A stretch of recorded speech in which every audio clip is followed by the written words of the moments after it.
सभी को जय जिनेन्द्र। आप सबका एक बार फिर से स्वागत करते हैं जेनिन के इस सेशन में। आज अपना शांति पथ प्रदर्शन का की जो सीरीज चल रही है, श्री जिनेन्द्र वर्णी जी ने जो ग्रंथ लिखा है उसके ऊपर, उसका तीसरा सेशन है। और आज के सेशन में अध्याय 5, 6, 7 और 8 पर चर्चा होगी।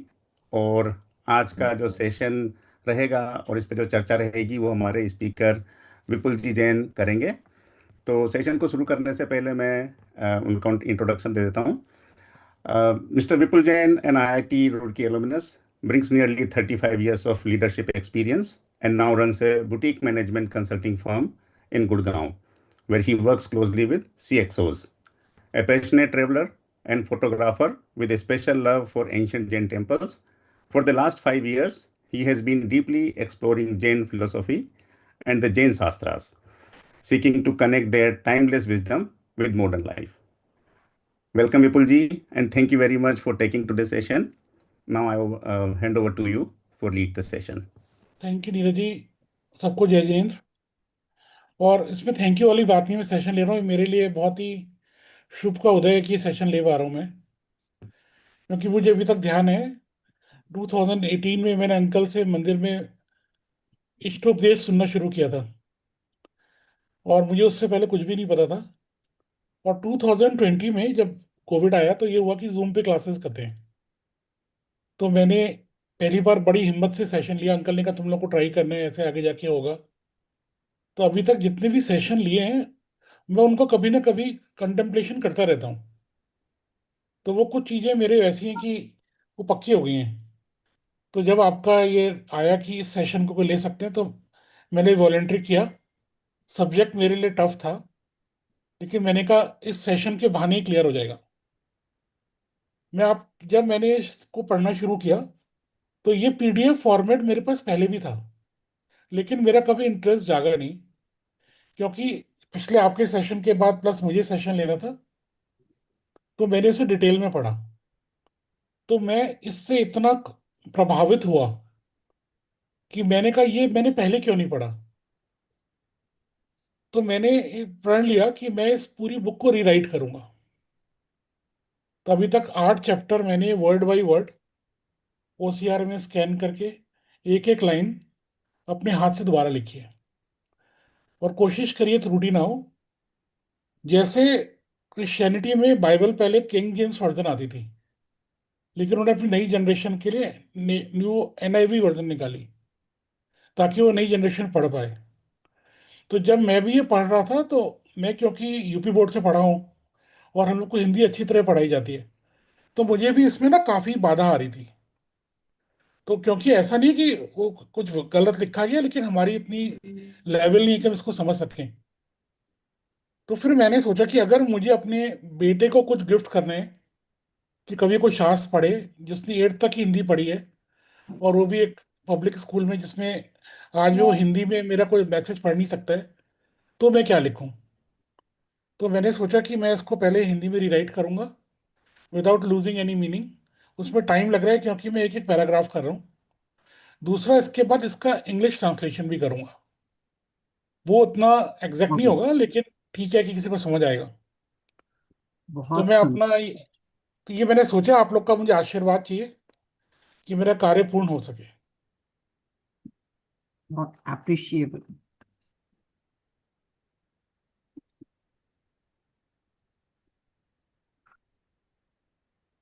मेरा स्क्रीन आपको क्लियर है? अभी नहीं आया, अभी शायद आ जाएगा। अभी दिखाई नहीं दे रहा है। हाँ, अभी दिख रहा है। अब आ गया। तो मैंने इस बार ये कोशिश करी है कि मैं पूरा का पूरा हिंदी में लिखूंगा। तो इस बार मैंने कोई न्यूमेरिकल भी देवनागरी के लिए, जिससे मुझे टाइम काफ़ी लगा। लेकिन I started loving Hindi once again. मुझे काफ़ी टाइम लगता है एक एक लेटर ढूंढने में, लेकिन आई एम एंजॉइंग इट। तो जैसे हमने देखा कि पिछली बार नीरज जी ने शेयर किया था, तो 4 टॉपिक उन्होंने लिए थे। अध्ययन पद्धति क्या है, धर्म का प्रयोजन क्या है, शांति क्या है, धर्म का स्वरूप क्या है। जब मैं अध्ययन पद्धति पढ़ रहा था, तो मुझे, और नीरज जी ने बताया और आपने सेशन लिया, उससे पहले अंकल ने लिया था, तो मुझे समझ आया जब भी हम क्रम से कोई चीज़ नहीं पढ़ते तो हम पक्षपात की तरफ पहुंच जाते हैं, बायस हो जाते हैं। तो ये बात तो मुझे पहले समझ आई कि कोई भी शास्त्र पढ़ना है तो क्रम से पढ़ना है। ऐसा नहीं करना है कि उसे उठाया और कोई बाद वाला चैप्टर ज्यादा अच्छा लग रहा है वो पढ़ लिया। दूसरा, उसको धीरे धीरे पढ़ना है। ऐसा नहीं है कि एक दिन बैठे 4 घंटे पढ़ा, फिर एक महीने भर नहीं पढ़ा। उसको रेगुलरली पढ़ना है। फिर जैसे शांति के जो 4 स्वरूप बताए गए थे, 4 कोटियां बताई गई थी, वो मैंने अपनी जिंदगी में पहले कभी नहीं सुनी थी कि हैप्पीनेस होता क्या है। उसका बहुत सारे उसके आप इम्प्लाइड वर्जन निकाल सकते हैं। तो आज जो हमें कवर करना है वो शांति का मार्ग, तत्वार्थ, जीव तत्व और अजीव तत्व था। अब हमने ये 4 चैप्टर एक सेशन के लिए लिख लिए हैं, लेकिन अगर हम डिटेल में जाएं तो ये 17 सब टॉपिक्स हैं, जो कि 35 मिनट्स में कभी कवर हो नहीं सकते हैं, क्योंकि हर एक टॉपिक अपने आप में बहुत डीप है। तो मैंने क्रम से क्योंकि करना है तो शुरू के 5 टॉपिक के ऊपर प्रेजेंटेशन बनाया है। मेरा बाकी कंटेंट रेडी है। अगर आप लोग कहेंगे तो मैं 2 नेक्स्ट सेशंस में इसको पूरा कवर कर सकता हूँ। क्योंकि अभी मुझे ऐसा लग रहा था कि जितना मुझे इसको टाइम चाहिए उसको एक्सप्लेन करने के, वो 17 टॉपिक 35 मिनट में नहीं हो सकते थे। क्योंकि मेरे अध्ययन पद्धति में पढ़ा कि क्रम से चलना है और कोई चीज़ मिस नहीं करनी है, और ऐसा नहीं करना है जो लाइक करते हैं उसको ज़्यादा कवर कर लिया, जो आपको पसंद है तो वो नहीं। इस तरह करते हुए मैंने सोचा मैं अपनी तरफ से कोई त्रुटि ना करूं। तो आज सम, के 5 टॉपिक जो मैं लूंगा वो ये हैं: क्रियात्मक पथ, लक्ष्य बिंदु, श्रद्धा, चारित्र और 7 तथ्य। मजे की बात यह, इंटरेस्टिंग चीज ये है कि ये पांचों टॉपिक ऐसे हैं जो खाली शांति के मार्ग में या धर्म के लिए नहीं, कहीं भी अप्लाई होते हैं, और इनका बहुत डीप मीनिंग है। तो आज मैं कोशिश करूंगा जो मैंने समझा है वो आप लोगों के साथ शेयर करूं। फिर मैं आप लोगों से सीख के अपने ज्ञान को बेटर, मतलब थोड़ा उसे फर्दर इम्प्रूव करूं।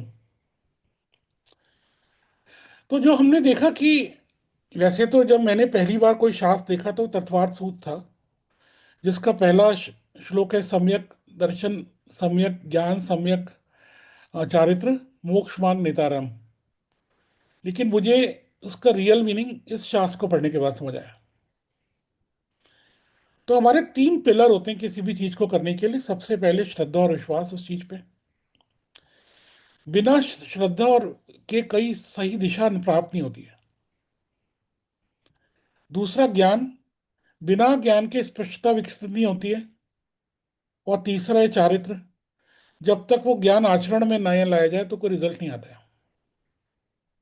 ये बात तो बहुत बेसिक है, लेकिन अगर हम सोचें, हम कोई भी काम करते हैं या कोई भी चीज करते हैं, तो अगर हम इसको फॉलो करें तो हमारी बहुत सारी चीजें जो हमारी नहीं हो पाती हैं वो हो पाएंगी। इसमें आगे चलते हैं। तो वर्णी जी ने बहुत अच्छा एक्सप्लेन किया है। जब वो किसी चीज को एक्सप्लेन करते हैं तो हमारे आसपास के जीवन का एग्जाम्पल देते हैं, ताकि हम उसको अंडरस्टैंड कर पाए। क्योंकि हमारा ज्ञान सीमित है, तो हम चीज़ों को समझने के लिए हमें एक सहारा चाहिए। तो उन्होंने जैसे एक्सप्लेन किया, डॉक्टर बनने का मार्ग क्या है। सबसे पहले एक पक्का निश्चय होना जरूरी है, मुझे डॉक्टर ही बनना है। ये वैसा नहीं कि डॉक्टर बन जाऊंगा। उसका एक श्रद्धा होनी चाहिए कि मुझे डॉक्टर बनना है। दूसरा, उसको ज्ञान लेना पड़ेगा कि बीमारी के कारण क्या, उनका इलाज क्या होता है। और तीसरा चीज है, उनको मरीजों का इलाज करना पड़ेगा। अगर इनमें से कोई भी मिसिंग होगा तो वो सक्सेसफुल डॉक्टर नहीं बन सकते। इसको जब हम आगे लेते हैं शांति के मार्ग में, तो हमें ये मानना पड़ेगा कि शांति ही हमारे लिए सबसे अच्छी है। मतलब जो मोक्ष है हमारे लिए सबसे उत्कृष्ट है। उस पर सच्चा विश्वास और रुचि रखनी पड़ेगी। ये सुनने में तो बहुत अच्छा लगता है, और हमें ऐसा लगता है भी। लेकिन आगे वाले एग्जाम्पल में आएगा तो पता चलेगा कि हमारी रियलिटी क्या है। तीसरा है, शांति के बारे में ज्ञान प्राप्त करना पड़ेगा कि शांति होती क्या है, वो आती कैसे है। और तीसरा, जो हमने ज्ञान प्राप्त करा है उसे इंप्लीमेंट करना पड़ेगा। आगे चलते हैं। जहाँ पे लक्ष्य बिंदु की बात की है, तो मुझे अभी तक ध्यान है अंकल ने इष्टोपदेश में जब बताया था कि अगर मोक्ष की कामना करेंगे स्वर्ग तक तो पहुंच ही जाएंगे, शायद ये सेकंड श्लोक था। तो अगर हम लक्ष्य बड़ा रखेंगे तो बीच में कहीं पहुंच ही जाएंगे। तो यहाँ पे बहुत अच्छा बताया है कि अगर हमारा लक्ष्य भोग पैसा कमाने का है और भोग करने का है, तो हम धर्म सुन के अपने लक्ष्य को पूरा नहीं कर सकते। तो हमें अपना लक्ष्य क्लियर होना चाहिए, हमारा पर्पस क्या है। मैं बहुत से लोगों से पूछता हूँ, क्योंकि मैंने आज से 3 साल पहले आईएसबी का कोर्स किया था, finding the purpose of life. तो वहाँ के बहुत रिनोन प्रोफेसर उस कोर्स को करा रहे थे। तो उन्होंने बहुत अच्छी टेक्निक बताई थी। उन्होंने बोला कि तुम्हें अगर जानना है कि तुम्हें रुचिकर क्या लगता है, तो अपने दिन में हर 4 घंटे बाद एक नोटबुक पे लिखो, लास्ट 4 घंटे का मेरा बेस्ट मोमेंट क्या था, और लिखो मैं क्या कर रहा था। अगर तुम 1 महीने तक करोगे और रीडिंग पढ़ोगे, तो तुम्हें समझ आएगा कि तुमको अच्छा क्या लगता है। तो अभी हमको ये समझना पड़ेगा कि हमें धर्म ही अच्छा लगता है कि हमें भोग अच्छे लगते हैं। तो अगर ये हमारा टेस्ट है, पैशन टेस्ट भी बोलते हैं, किताब भी है इसके बारे में, पैशन टेस्ट, कि अपना पैशन टेस्ट कैसे करते हैं। अगर हमें अपना लक्ष्य नहीं पता, लक्ष्य बिंदु नहीं पता, तो हम सही चीजों को नहीं करेंगे। दूसरा है, अगर हमें लक्ष्य के बिना हम चलेंगे तो भटक जाएंगे जिंदगी में। कभी हम कुछ करेंगे, कभी कुछ करेंगे। मैं 4 चीजें जो मैंने इसमें पिक करी है वही यहाँ पे शेयर कर रहा हूँ। तीसरा वो है कि लक्ष्य सच्चा वही है जो आपको उस दिशा में चलने के लिए प्रेरित करे और गलत दिशा में जाने से रोके।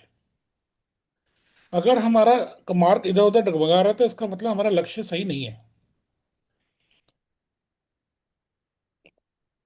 अगर हमें अशांति, अगर ये बहुत अच्छी बात बताइए, अगर हम अशांति की अगर रोड जा रहे हैं, और हम अगर अपना अशांति का जो दिशा का त्याग करके सिर्फ दिशा बदलने का लक्ष्य भी बना लें, तो हम शांति की ओर चल पड़े। तो बहुत इंपॉर्टेंट पॉइंट उन्होंने बोला है कि सबसे इंपॉर्टेंट चीज है कि आपका लक्ष्य बिंदु क्या है। अगर आप लक्ष्य बिंदु डिसाइड कर लेते हैं, तो आपका पहला स्टेप लाइफ में पूरा हो जाता है। इसका एक और भी तरीका है, अगर आपने लक्ष्य बिंदु डिसाइड नहीं किया हुआ, तो आप पहला स्टेप मिस करने वाले हैं, तो आगे भटकने ही वाले हैं। एक बहुत इंपॉर्टेंट चीज, हम शांति चाहते तो हैं, सबको शांति चाहिए, सबको मोक्ष चाहिए, लेकिन हम क्या उसकी कीमत चुकाने के लिए तैयार हैं या नहीं है। तो उन्होंने एक सेठ जी का एक सिंबॉलिक एग्जाम्पल दिया। एक सेठ जी थे, वो भगवान के भक्त थे। वो चाहते थे मोक्ष मिल जाए, मिल जाए, भगवान की बहुत प्रार्थना भी करते थे, मंदिर भी जाते थे। तो एक दिन देवता ने आकर बताया कि तुम्हें मोक्ष मिल सकता है। फिर देवता ने उनको बोला कि इसके लिए तुम्हें 11वें दिन मोक्ष मिलेगा, लेकिन 10 दिन तक तुम्हारे जो 10 पुत्र हैं और तुम्हारे 10 कारखाने हैं, रोज एक कारखाना बंद होगा, एक पुत्र की मृत्यु हो जाएगी। जब 10 दिन तक ये फिनोमिना होगा तो 11वें दिन तुम्हारा मोक्ष हो जाएगा। ये बात सुनने में श्री जी को समझ नहीं आई। पता है मोक्ष हो जाएगा, पता है कि ये बच्चे मेरे नहीं हैं, ये अलग हैं, लेकिन सेठ जी तैयार नहीं हुए। सेठ जी ने बोला ये वाला मोक्ष नहीं चाहिए, कि दूसरा मोक्ष का रास्ता हो तो बताओ। और सेठ जी ने मोक्ष को अस्वीकार कर दिया। ये स्थिति हम सबकी है। हम चाहते हैं कि धन भी ना छूटे, परिवार भी ना छूटे, भोग भी चलते रहें, और साथ में शांति भी मिल जाए। ये जो हमारा कंफ्यूजन है लाइफ में, कि हम एक चीज को चाहते हैं लेकिन उसकी कॉस्ट पूरा करना नहीं चाहते। तो मैंने हमेशा सुना था कि एक हमारे सीनियर थे, वो बोलते थे लक्ष्य वैसा होना चाहिए कि अगर वो मिल जाए तो बाकी कोई चीज इंपॉर्टेंट नहीं है। अगर ये मिल गया, सब कुछ मिल गया। अगर ये मिस हो जाए और बाकी सब मिल जाए, तो वो भी इंपॉर्टेंट नहीं है। तो ये जब हमें क्लैरिटी होती है कि हमारे लिए वो कौन सी चीज है जिसके मिलने के बाद बाकी कोई भी चीज इंपॉर्टेंट नहीं है, और जो जिसके ना मिलने से अगर सब कुछ मिल जाए तो भी बेकार है, वो हमारा लक्ष्य बिंदु होना चाहिए। अब आगे चलते हैं। श्रद्धा, इस पे मैं थोड़ा ज्यादा टाइम स्पेंड करूंगा कि श्रद्धा होती क्या है। आप सब मेरे से बड़े हैं, आप शास्त्र को मेरे से ज्यादा जानते हैं। हो सकता है आपको रिपीटेटिव लगे, लेकिन मुझे नई नई समझ आई है। तो let me explain you and share. With you. हमारा किसी काम को सही या गलत होने का इस बात पे निर्भर करता है कि हमारी इसके पीछे श्रद्धा कैसी है। फिर दूसरों ने बताया कि अगर हम किसी गुरु की बात को मानते हैं, सिर्फ बिना परखे मान लेते हैं, वो सच्ची श्रद्धा नहीं है, वो सांप्रदायिकता है, वो पक्षपाती श्रद्धा है। जब मैं देखता हूं कि आज की तारीख में मिडिल ईस्ट में क्या हो रहा है, हर धर्म में जो उनके गुरु थे, उन्होंने अपनी मीनिंग में तो शांति की खोज की थी। और जब मैंने इस ग्रंथ को पढ़ा तो उसमें मैंने देखा कि जब आपको सच्ची शांति मिलेगी, आपका पहला स्टेप होगा कि आप उसे बांटना चाहोगे। तो मुझे लगता है कि जितने भी ये पैगंबर हुए, उन्होंने शांति बांटी क्योंकि उनको मिली थी, लेकिन उनके शिष्यों ने क्रमबद्ध तरीके से नहीं पढ़ी, तो वो पक्षपाती हो गए। या उनको बताने वाले ने ठीक से बताया नहीं, उसने अपने अपने पॉइंट्स बता दिए। जब आप पक्षपाती हो जाते हैं तो आपको लगा कि मुझे सबको ये शांति जबरदस्ती दिलवानी है, तो शांति ऐसे कोई कि कन्वर्ट कर दो, और उसके लिए हम कुछ भी करने को तैयार हो जाएंगे। जब मैंने पहली बार जब इसको पढ़ा कि अगर हमारे अंदर ये भाव है कि मेरा धर्म सबसे बड़ा है और बाकी का धर्म खराब है, या हम उसकी इज्जत नहीं कर रहे हैं, तो हमें सच्ची शांति नहीं मिल सकती। तो मुझे बड़ा ये सोच के बड़ा अजीब लगा। कई बार हमें ऐसा बताया जाता है कि हम जैन धर्म में पैदा हुए हैं, हम इस परंपरा के हैं, तो हमारी परंपरा बेस्ट है। हम दूसरी परंपरा को पढ़ने और सुनने को भी तैयार नहीं है। तो मुझे लगा अगर हमारा ये अंदर से ऐसा भाव है, तो हमें शांति कभी नहीं मिलेगी। ठीक है, हम उस दूसरी परंपरा को फॉलो नहीं करेंगे, लेकिन या नहीं करते, लेकिन उसको तुच्छ नहीं मान सकते। ये पॉइंट बहुत इंपॉर्टेंट लगा मुझे। तीसरा लगा कि शाब्दिक ज्ञान आ जाता है पढ़ के, लेकिन वो सच्ची श्रद्धा नहीं होती। जैसे आजकल हम सुनते हैं ना एक्सपीरियंशियल लर्निंग। तो मैं लाइफ इंश्योरेंस इंडस्ट्री में इतने साल रहा हूँ, तो हमारे पास कुछ ट्रेनर होते हैं जिन्हें कोई भी सब्जेक्ट दो ना, वो बहुत अच्छी डिलीवरी कर देते हैं। और वो डिलीवरी इतनी अच्छी करते हैं, ऐसा लगता है सुनने वाले को ये सब कुछ जानता है। लेकिन उनकी डिलीवरी का इम्पैक्ट नहीं होता, क्योंकि वो नॉलेज तो ट्रांसफर कर सकते हैं, स्किल ट्रांसफर नहीं कर सकते। तो ये बहुत इंपॉर्टेंट बात है कि हमें सिर्फ शाब्दिक अर्थ ही नहीं समझना है, हमें उसके ऊपर सच्ची श्रद्धा होगी, हम उसका अनुभव करेंगे तो ही हमारी श्रद्धा सच्ची है। ये लास्ट पॉइंट उन्होंने बहुत अच्छा बोला, जब तक इसकी श्रद्धा का अनुभव ना हो जाए, तो वो सच्ची श्रद्धा नहीं है। अब जो नेक्स्ट स्लाइड है उसमें मैं थोड़ा ज़्यादा टाइम लगाऊंगा। बेसिकली जो सच्ची श्रद्धा है वो डर से लेके अनुभव तक की यात्रा है। तो उन्होंने बहुत अच्छा एग्जाम्पल दिया है कि एक पथिक है जो किसी गांव में मंदिर जाना चाहता है, और वो जंगल से निकल रहा है, और जंगल में वो रास्ता भटक गया है।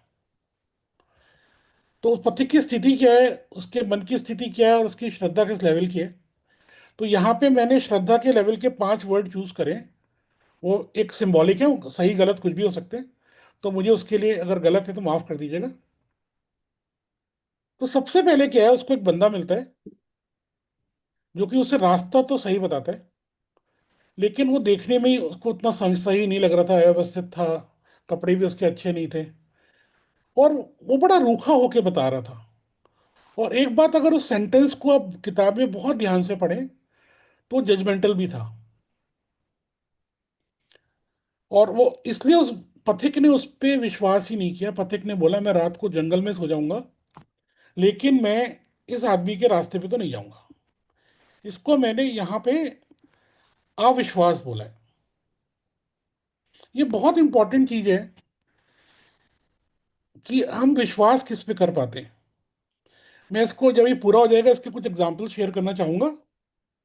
दूसरा, उसको एक आदमी मिलता है जो कि देखने में अच्छा है, उस पर ट्रस्ट किया जा सकता है। वो करुणामय भाषा में समझा रहा है और बहुत विस्तार में एक्सप्लेन कर रहे हैं। तो पथिक के मन में डर तो है, संदेह भी है, लेकिन वो बताने वाले पे विश्वास कर लेता है। इसको बोलेंगे अंधविश्वास। मैंने देखा नहीं है, बट मैं ट्रस्ट कर रहा हूँ। ये अंधविश्वास वो वाला नहीं है कि बिल्ली काट गई तो मैं इधर जाऊंगा नहीं, वाली ये बात नहीं हो रही है। विश्वास है, लेकिन जो मैंने देखा नहीं है। तीसरा है, मैं थोड़ा आगे चला, जैसा पथिक ने बताया, जैसा मुझे रास्ता बताया गया था, वैसा रास्ता दिख रहा है। मुझे कोई मिला नहीं है अभी, ना मुझे व्यू आ रहा है गांव का या मंदिर का, लेकिन जैसा जैसा डिस्क्राइब किया था उस डिस्क्रिप्शन के हिसाब से अभी तक सही है।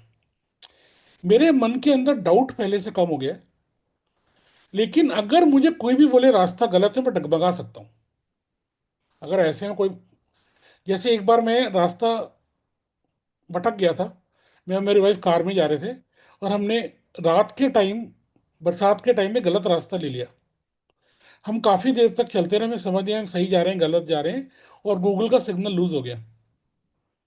उस टाइम किसी ने हमें आके बोला कि आप सही रास्ते पे हैं, तो हमको विश्वास आया। लेकिन अगर कोई बोलता नहीं आप गलत रास्ते पे आ गए हैं, चाहे हम सही रास्ते पे होते, फिर हम गाड़ी यू टर्न कर लेते। इस श्रद्धा को मैं बोल रहा हूँ सही संशय युक्त श्रद्धा। श्रद्धा है लेकिन संशय भी है। ये अगर मुझे कोई भी बरगला सकता है, मेरा वो डगमगा जाएगा। तीसरा है, रास्ता का जैसे वर्णन किया था वो भी है। अब मुझे कुछ साइन दिखने लगे, लोग दिखने लगे, तो मुझे लगा मैं जंगल से बाहर आ गया हूं। अब उसके मन में बहुत खुशी और उमंग है, लेकिन ऐसे में उसका कोई पुराना ट्रस्टेड आदमी बोले तुम गलत रास्ते पे आ गए हो, तो डगमगा जाएगा। इसको बोलेंगे अनिश्चित श्रद्धा, मैंने वर्ड दिया। और फोर्थ है उसका, वो उसे मंदिर दिख रहा है जिस मंदिर को जाना चाहता था, उस पे वो वही स्थान है, उसने अपनी आंखों से देख लिया है। ऐसे में कोई भी उसको कितना भी संदेह पैदा करे, वो पथिक इस बात को मानेगा नहीं, क्योंकि उसकी सच्ची श्रद्धा अनुभव के साथ आ गई है। इसको मैंने निश्चित श्रद्धा बोला है। अब मैं देखता हूं इसको रिवर्स करके। आज की तारीख में हम बोलते हैं हमारी नेक्स्ट जनरेशन हमारी बात मानती नहीं है। हम सबको ये है, तो बेसिकली हम तो उनके भले की बात कर रहे हैं, लेकिन वो हमारी बात नहीं मान रही है। अगर हम बहुत ज्यादा इसी लेंस को आगे लगा के रखें, तो हमें समझ आएगा कि उनकी श्रद्धा हमारे ऊपर नहीं है। अब उसके दो तीन कारण हो सकते हैं। या तो उन्हें लगता है कि हमें सब्जेक्ट पता ही नहीं है। दूसरा ये भी हो सकता है हम जजमेंटल हो जाते हैं बताते टाइम। हम उनको बहुत करुणा से नहीं बताते हैं, बोलते हैं यार, हम, मैंने अपनी लाइफ में भी देखा है, कई बार मैं बताता हूँ। दूसरा उनका ये है कि जब इसको बिजनेस में इम्प्लीमेंट मैं हमेशा करता हूँ, जब नया बच्चा आपके ऑफिस में आता है, तो उसके एट्रिशन के सबसे ज्यादा चांसेस होते हैं, क्योंकि उसकी श्रद्धा अभी बनी नहीं होती है। जब वो अनुभव कर लेगा, आपके साथ अर्न कर लेगा, आगे बढ़ जाएगा, तो उसकी श्रद्धा बन जाएगी, तो वो टिका रहेगा। ऐसे लोगों को जब भी कोई पुराना व्यक्ति जो ऑफिस में है गरबला दे, तो वो ऐसे बंदे आपको छोड़ के जा सकते हैं। तो हमारे कोच थे, हमेशा बोलते थे नए बच्चों को बहुत ध्यान रखना, उनके साथ टाइम स्पेंड करना, नहीं तो वो गलत लोगों के साथ टाइम स्पेंड करने लग जाएंगे। इसी तरह हमारे बच्चे हैं, हमारी नेक्स्ट जनरेशन है। अगर हम उनके साथ टाइम स्पेंड नहीं करें, तो किसी और के साथ कर रहे हैं वो। जनरली जो लोग खाली होते हैं, वही उनके पास टाइम होता है फालतू में लोगों से टाइम स्पेंड करने का, तो उनको बिगाड़ने का सबसे ज़्यादा चांसेस होते हैं। अगर इस फ्रेमवर्क को हम ध्यान में रखें, तो हमें बहुत सारी प्रॉब्लम अपनी लाइफ में जो होती हैं, कि लोग हमारी बात मानते क्यों नहीं है। जैसा अगर आपने छोटे बच्चे को देखा हो, वो कहते हैं मेरे टीचर ने बोला है तो मैं ऐसा करूंगा। अब इसका हमें एक और भी मीनिंग समझना पड़ेगा। मैं आपको 15 साल पहले का एक इंसिडेंट बताता हूँ, 15 या 12 साल का होगा पुराना। मैं अपने किसी रिश्तेदार के यहाँ गया, और बच्चे मुझसे मिलने आए छोटे छोटे। उन्होंने बोला कि हमें ना, आज से हमने डिसाइड कर लिया हम बर्गर नहीं खाएंगे, पिज्ज़ा नहीं खाएंगे, क्योंकि मंदिर में जो आचार्य जी, आचार्य नहीं बोलूंगा, जो वो पढ़ाते हैं, उन्होंने बोला उसमें नॉनवेज होता है, हम नहीं खाएंगे। जब वो बड़े हुए तो उन्हें पता चला उनको गलत बताया गया था। तो उनका विश्वास उस आदमी के प्रति हमेशा ही टूट गया, हमेशा के लिए टूट गया। तो हम अपनी लाइफ में कई बार ऐसे चीजें बोलते हैं, प्रॉमिस करते हैं, जो हम कर नहीं सकते, फैक्ट नहीं है, और अननेसेसरी है वो। उससे हमारा प्रामाणिकता कम होती है, और सामने वाले के लिए हमेशा के लिए विश्वास हमारा खत्म हो जाता है। अब आगे मैं आगे जाना चाहूंगा।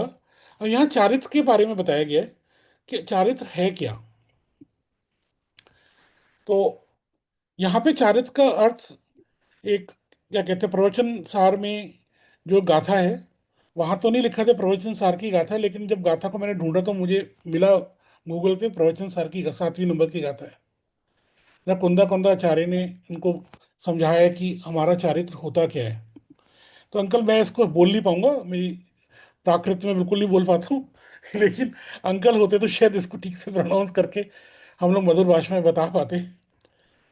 निश्चय ही चारित्र, इसका ट्रांसलेशन ये मुझे मिला जो, निश्चय से चारित्र ही धर्म है। वह धर्म संभव, ओ क्या कहते हैं, समता भाव है। साम्य भाव समता कहा गया है। एक सेकंड। आत्मा के वे परिमाण जो मोह और शोभ चंचलता से रहित होते हैं, वास्तव में वो साम्य भाव है। अंकल इसमें करेक्ट कर दीजिएगा अगर मैंने गलत ट्रांसलेशन कर दिया है।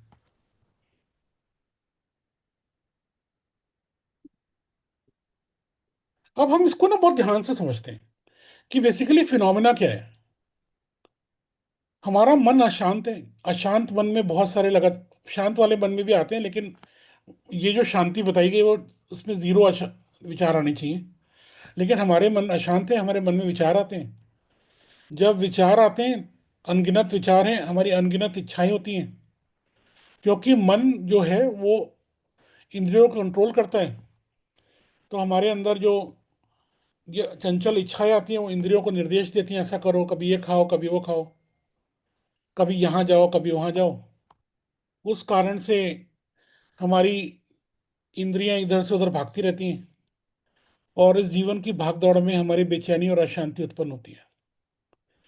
तो वर्णी जी ने जो उसमें एग्जाम्पल दिया है, तो मुझे ऐसा लग रहा था हमारे जो बच्चे हैं उनका एग्जाम्पल चल रहा है। सुबह उठे, वो चले गए, ऑफिस चले गए, वापस लंच कर रहे हैं, लंच के टाइम पे फोन आ गया है ना, दिन में कुछ ना कुछ चलता जा रहा है। जब तक ये अशांति बाह्य अशांति है, लेकिन इसका कारण हमारा अंदर की सूक्ष्म अशांति है। तो जब तक हम अपने मन के अंदर की अशांति को दूर नहीं करेंगे, तो हमारा बाहर का जीवन शांत नहीं होगा। जब हम समभाव बोलते हैं, जो चारित्र बोलते हैं, जो धर्म बोलते हैं, उसमें दोनों अशांति चली जानी चाहिए। अब ये एक और बहुत अच्छा कॉन्सेप्ट है जो मैंने, लास्ट मेरा स्लाइड है ये, 7 तथ्य है। तो जब मैं इसे बार बार टाइप कर रहा था 7 तत्व आ रहा था, लेकिन मैंने बहुत ध्यान से पढ़ा, तथ्य है वो। तो बेसिकली 7 तथ्य बताए उन्होंने कि 7 तथ्य क्या होते हैं, और ये ना कहीं पे भी एप्लीकेबल है, बिजनेस में हर जगह। तो वर्णी जी ने तो दूध की डेयरी का एग्जाम्पल दिया है। उन्होंने कहा सबसे पहले जानो कि यार ये 7 जानने योग्य बातें कौन सी हैं अगर आपको सक्सीड करना है। तो सबसे पहले जानना है कि असली पदार्थ क्या है, रॉ मटेरियल क्या है, उसके साथ संपर्क में और क्या क्या आता है। अगर वो संपर्क में आता है तो मिल क्यों जाते हैं, मतलब जरूरी नहीं हर चीज संपर्क में आएगी तो मिलेगी। अगर वो मिल जाते हैं तो क्या होता है, और अगर उसको रोकने का उपाय क्या है कि वो संपर्क में आए तो आए लेकिन मिले नहीं, और मिलावट आ गई तो दूर कैसे करें, और शुद्ध पदार्थ की एग्जैक्ट क्वालिटीज या डेफिनेशन डिफाइन कैसे करेंगे। तो अगर शांति पानी है तो हमें जानना पड़ेगा कि मैं कौन हूं जिसे शांति चाहिए, मतलब मेरा असली पदार्थ क्या है। जो मेरे संपर्क में बाह्य पदार्थ आता है वो क्या है, अशांति होती क्यों है, अशांति होती क्या है, नई अशांति को कैसे रोका जाए, पूर्व अशांति को कैसे विनाश किया जाए, और शांति होती क्या है, मतलब अभी तो अशांति चल रही थी, क्या होती है, अब शांति होने से क्या होता है। तो इसको बड़ा अच्छा उन्होंने बता, जो हमारे जो 7 तत्व आ जाते हैं यहाँ पे, कि मैं कौन हूं, मैं जीव हूं, मैं अजीव के संपर्क में आता हूं, और अशांति का कारण आश्रव है। और अशांति क्या होती है, जब हमारा बंद हो जाता है तो हमारे मन में जो बेचैनी, चंचलता और हमारे जीवन में वो हमारी अशांति है। इसको रोकने का एक ही तरीका है संवर। पुरानी अशांति जो मन में है उसको निर्जरा से निकाल सकते हैं, और जब ये हो जाएगा तो जब असली शांति आएगी, उसे मोक्ष डिफाइन करेंगे। तो ये जो लेंस है, ये हर जगह एप्लीकेबल हो सकता है, और ये अपनी लाइफ में, क्योंकि बिजनेस कंसल्टेंट, तो मुझे लगा ये लेंस तो मैं लूंगा अपने किसी भी क्लाइंट को जो बताऊंगा, तो मैं इसी सीक्वेंस में सोचूंगा। और जब मैंने सोचा कि जब प्रामाणिकता की बात आई और श्रद्धा पैदा कैसे होती है, तो मुझे सबसे पहले जो मैंने अपना लाइफ में चेंज लाया, अब मेरा कोई भी क्लाइंट मुझसे बात करता है, प्रपोजल मांगता है ना, तो मैं ये नहीं सोचता इसे पता क्यों नहीं है ना। जैसे उस पथिक को बोला था तुम्हें रास्ता पता नहीं है। दूसरा, जब बताना है करुणा में तरह से बहुत डिटेल में बताना है, और उसको साइन बताने कि पहले महीने क्या होगा, आगे क्या होगा, आगे क्या होगा, ताकि उसकी श्रद्धा हम पे बन पाए। मैं अपनी वाणी को यहीं विराम देता हूँ। मैंने छोटा सा प्रेजेंटेशन था, लेकिन अब मैं आप लोगों से चाहूंगा कि आप इसमें वैल्यू ऐड करें और मेरे ज्ञान को वर्धित करें। थैंक यू विपुल जी, बहुत बहुत बढ़िया, जैसा कि आशा थी और जैसा आप हमेशा करते हैं। आपने इतने कम समय में भी बहुत अच्छे से इस टॉपिक पे का जस्टिस किया और एक्सप्लेन किया। और आपने अपने प्रेजेंटेशन में सबसे अच्छी बात थी कि हमारी प्रैक्टिकल लाइफ की प्रॉब्लम से लिंक करके बताया। तो बहुत ही साधुवाद और बहुत बहुत धन्यवाद आपका, और बहुत ही बधाई कि आपने इतना अच्छा प्रेजेंटेशन किया। धन्यवाद। एक पॉइंट है कि आपने मेंशन किया कि आपने 5 मेन टॉपिक लिए हैं और इसके 17 सब टॉपिक्स भी हैं, तो वो भी अपन हाँ, आगे चर्चा करें 12 उसके बचे ऊपर। हैं। 12 बचे हैं, अच्छा, इसके बाद 12 बचे हैं। तो अपन क्या करेंगे, कोर ग्रुप में चर्चा कर लेते हैं कि उन 12 टॉपिक पे डिस्कशन अपन कंटिन्यूशन में कर लें आगे आने वाले वीक, जो अपने हाँ अल्टरनेट जी। वीकेंड वीक होता है उस हाँ पे। जी। ठीक है, ठीक है। हाँ नीरज भैया, वही कर लेते हैं, क्योंकि वो ठीक है, उससे फिर सबको बेटर समझ आएगा ना। बिल्कुल यही मेरा विचार हम्म। था, लेकिन सबसे जानना जरूरी है, तो धन्यवाद स्वाति जी, अपन वैसा ही करते हैं। तो विपुल जी, आप तैयार रहें हाँ आपको हाँ। तो विपुल जी टॉपिक तैयार है कि नहीं? नहीं, मैं तैयार हूँ, मैंने इसके नोट्स बिल्कुल है। बनाए हुए हैं अपने। हाँ जी, और अगर आप बोलेंगे तो मैं एक काम करूंगा, अगली बार सेशन से पहले अपने नोट्स सर्कुलेट भी कर दूंगा, बिल्कुल। तो क्योंकि अपन जो एक मैंने काम लिखा करते है। हैं। हाँ हाँ जी, तो अपन एक काम करते हैं कि अपन कोर ग्रुप में चर्चा कर लेंगे कि आपको कितने सेशंस और चाहिए इसको कंप्लीट करने के लिए, ताकि अपना जो ओवरऑल प्लान है पूरी सीरीज का, उसको मैं एडजस्ट कर लूँ उसके हिसाब से डेट वाइज, ताकि जो आगे के स्पीकर हैं वो भी अवेयर हो जाएं कि अब उनकी नई डेट क्या है, क्योंकि अपन ने सबको डेट अलोकेट की हुई है। तो कोई दिक्कत नहीं है, अपना पर्पज ये नहीं है कि अपन खटाखट से सीरीज को खत्म कर दें, अपना पर्पज है कि अपन प्रॉपर उसको सीखें, ग्रंथ को अच्छे से समझें। तो आगे के जो टॉपिक, जो चर्चा होनी है वो अपन चर्चा कर लेते हैं कि आपको कितने और सेशन चाहिए, और वो डेट आपको दे देते हैं, तो आपको मैं मैसेज कर दूंगा कोर ग्रुप में और अपन प्लान कर लेंगे। तो once again thank you very much Vipul ji, और बहुत बढ़िया, काफ़ी बहुत अच्छा समझ में आया, बहुत बढ़िया। तो इस चर्चा को आगे बढ़ाते हुए कमल अंकल, मैं आपसे रिक्वेस्ट करूंगा कि आप प्लीज़ इस टॉपिक पर, आज के टॉपिक पर और चर्चा करते हुए आगे बढ़ाएं और अपनी विशेष टिप्पणी दें। और वाइक अंकल, आप तैयार हैं कमल अंकल के बाद? अंकल आप म्यूट पे हैं, आपकी आवाज नहीं आ रही है कमल अंकल।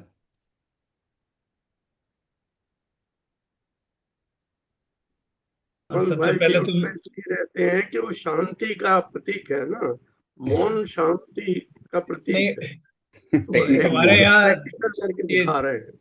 हमारे यहाँ ये इतवार के रोज खास करके बड़ी बड़ी पावरफुल मोटरसाइकिल्स में साइलेंसर निकाल के 100 150 किलोमीटर की रफ्तार से गोल्फ कोर्स रोड पर दौड़ाते हैं, तो उसकी बहुत आवाज आती है, तो इसलिए मैं म्यूट कर लेता हूँ कि जब जरूरी हो तभी मैं इसको अनम्यूट करूँ।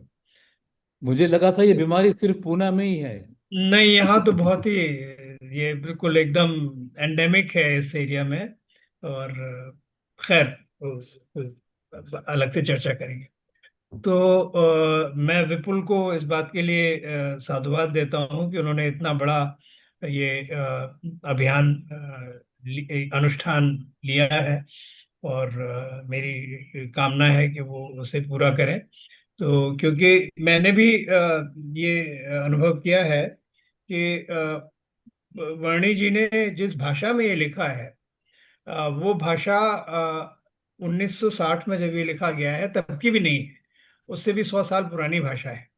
क्योंकि 1960 में तो ये सब उनके इसी दौरान अज्ञे और जैनेन्द्र और ये सब लोग लिख रहे थे, तो वो दूसरी भाषा थी। ये बहुत पुराने स्टाइल की भाषा उन्होंने लिखी है, बहुत अच्छा लिखा है, बहुत ही बोधगम्य है, लेकिन स्टाइल पुराना है। जैसे भो करके वो संबोधित करते हैं, सब करते हैं, वो प्रभु और वगैरह वगैरह, तो ये लोगों की समझ में शायद उतना नहीं आएगा आसानी से। तो अगर आप इसे आधुनिक भाषा में फिर से लिख रहे हैं तो ये बहुत अच्छी बात है। और समझने के लिए, किसी भी चीज़ को समझने के लिए इससे कोई बेहतर तरीका नहीं हो सकता। आप उसे पूरी तरह से इंटरनलाइज करते हैं, आप अपने उसकी गहराई में जाते हैं और फिर अपने शब्दों में उस बात को आप व्यक्त करते हैं। तो यही सही तरीका होता है, चाहे वो किसी भी विषय का हो। चाहे आपने, जब आपने इंजीनियरिंग की है तो तब आपने देखा होगा कि जब आप खुद अपनी भाषा में किसी सिद्धांत को लिखते हैं तब आप उसे सही अर्थों में समझ सकते हैं। तो ये आपका बहुत ही अ, सराहनीय अभियान है, अनुष्ठान है। और अगर आप इसे फिर बाद में कभी प्रकाशित करें तो इससे बहुत लोगों का हित होगा। और अंग्रेजी अनुवाद करेंगे तो एक ऐसा वर्ग है जो कि हिंदी में जिसकी गति नहीं है, वो भी इससे लाभान्वित होगा। तो इस बात की बहुत बहुत बधाई। और जो आपने ये 5 बिंदुओं पर विस्तार से बताया है, उसमें तो मैं नहीं समझता कि कुछ और विशेष जोड़ने की आवश्यकता है, क्योंकि जो आपको 4 अध्याय पूरे करने थे, आपने उसमें से 1 और 1/3 इतना ही किया है। तो इससे ज्यादा विस्तार अब क्या इसका हो सकता है। बहुत अच्छा, बहुत अच्छी बात है। बस मैं ये बता दूं कि ये जो समता की परिभाषा है उसमें वो आपने जिस तरह से उसको प्रस्तुत किया है उसमें लगता है कि चंचलता में ही दोनों समाहित हो गए हैं। तो मोह जो है वो तो तात्विक अविवेक से संबंधित रखता है। यानी जहाँ जैसे इसको कहते हैं ना दर्शन मोह, वो वाला पोर्शन है उसका। और जो क्षोभ है वो चारित्र मोह की परिभाषा उसमें आता है, श्रेणी में आता है। मतलब ये कि जहाँ पर हमारे इंद्रिय की और मन की और चित्त की चंचलता है, हर एक चीज के पीछे भागता है, वो उसे उसे आप क्षोभ कह सकते हैं। इसको आप कषाय से जोड़ सकते हैं। तो मोह तो हो गया मिथ्यात्व, और ये क्षोभ हो गया कषाय। तो जब इनका इनका निराकरण होता है, जब इनका आप शमन करते हैं तो तब फिर शांति के पथ पर अग्रसर होते हैं। और एक तत्व की बात थी, तो उसमें ये तत्वार्थ का मतलब ये होता है, जैसे तत्वार्थ सूत्र कहते हैं ना इसको, जो हमारा मोक्ष शास्त्र भी कहलाता है। उमा स्वामी, आचार्य उमा स्वामी कृत जो ग्रंथ है, जो सभी जैन आमनायों में मान्य है, तो उसमें जो तत्व तो समझ में आ गया सबके। तत्व का मतलब हुआ ये 2 शब्दों से मिलकर बना है। तत् तत् का मतलब दैट, यानी किसी भी चीज को आप बता रहे हैं तो उसका सार क्या है, उसका एसेंस क्या है, उसकी यानी दैट नेस अगर आप कहें तो, जो इसमें बाद में लगा वो नेस के साथ आप जोड़ सकते हैं उसको इंग्लिश में। जैसे हम कहते हैं किसी चीज से, जैसे कि लाइकनेस या नीटनेस वट एवर। तो ये तो हुआ, और तत् का मतलब दैट। तो जिस चीज का हम बता रहे हैं उसका एसेंस क्या है, वो उसका तत्व है। तो उसका इसमें इन्होंने एक बहुत अच्छी बात कही है, बड़ी गहरी बात कही है। वो ये है कि तत्व द्वैत से अद्वैत की ओर ले जाता है। वो थोड़ा समझाने की आवश्यकता है। एक उदाहरण से समझ में आएगा कि जैसे हम कहते हैं कि मैं जीव हूं, आप जीव हैं, और कोई गाय बकरी ये सब भी जीव हैं, वगैरह वगैरह, पेड़ पौधे जीव हैं। तो इनमें जो कॉमन है, इनमें क्या क्वालिटी है जो सब में पाई जा रही है, वो है चेतन, चेतनता, है ना, कॉन्शियसनेस। तो वो कॉन्शियसनेस, इसका जो तत्व है, जीव तत्व है, ये इतने सारे अलग अलग तत्व जीवों के बीच में जो सामान्य है, यानी ये सब जीव तो विशेष हो गए, और जो उसमें सामान्य है वो उसका जीव तत्व हो गया। तो ये समझने की बात है। मतलब ये कि यहाँ पर द्रव्य और तत्व का अंतर आ गया, कि जो अलग अलग सारे जीव हैं, जो अपने अपने उसमें बंधे हुए हैं, अपने अपनी स्वतंत्रता है, जिनकी इनकी ऑटोनॉमी है, तो वो सारे जीव द्रव्य हैं। और उनमें जो कॉमन क्वालिटी है, उनका जो कॉमन डेफिनेटिव एट्रीब्यूट है, वो उनका तत्व है। तो जीव तत्व और जीव द्रव्य में इस तरह से अंतर आ जाता है। एक बात इसमें बड़ी क्रांतिकारी वो कहते हैं, उसकी ओर संकेत किया है विपुल ने, वो ये कि जो सच्ची श्रद्धा होती है वो सांप्रदायिक श्रद्धा से भिन्न है। तो सांप्रदायिक श्रद्धा का मतलब क्या हुआ, कि हम किसी पर इसलिए विश्वास करते हैं कि फलाने ने कहा है, हमारे गुरु ने कहा है, इसलिए ये सही है।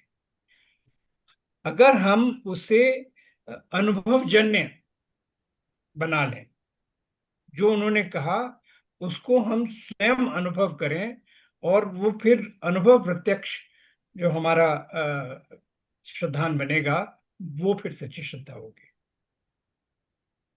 एक्सपीरियंशियल लर्निंग, मतलब कि आपने एक्सपीरियंस किया एक्चुअली शांति का। जहाँ शांति की हमने अनुभूति की, तो शांति की अनुभूति के लिए जो आवश्यक है वो सब हमने किया। हम उसका अभ्यास करते हैं, जैसे सामायिक में उसका अभ्यास करते हैं, कोशिश करते हैं हम कि ममत्व परिणाम सभी से, शरीर से और अपने जो परिग्रह हैं उन सब से हम ममत्व परिणाम अपना दूर करके, काय का उत्सर्ग करके हम ध्यान लगाने का प्रयास करते हैं। तो वो अभ्यास में, उसमें हमें थोड़ा सा शांति का आभास मिल जाता है। तो फिर उससे जो हमने एक्वायर किया, तो वो फिर हमारे लिए हमारे अनुभव पर आधारित हो जाता है, और हमारी सच्ची श्रद्धा उसकी बनती है। हम कितना भी उपदेश उपदेश सुन लें किसी का भी, कितना भी अच्छा, उसमें फिर हम केवल शाब्दिक श्रद्धान हमारा रहेगा, हमारा वो अनुभवजन्य श्रद्धान नहीं होगा।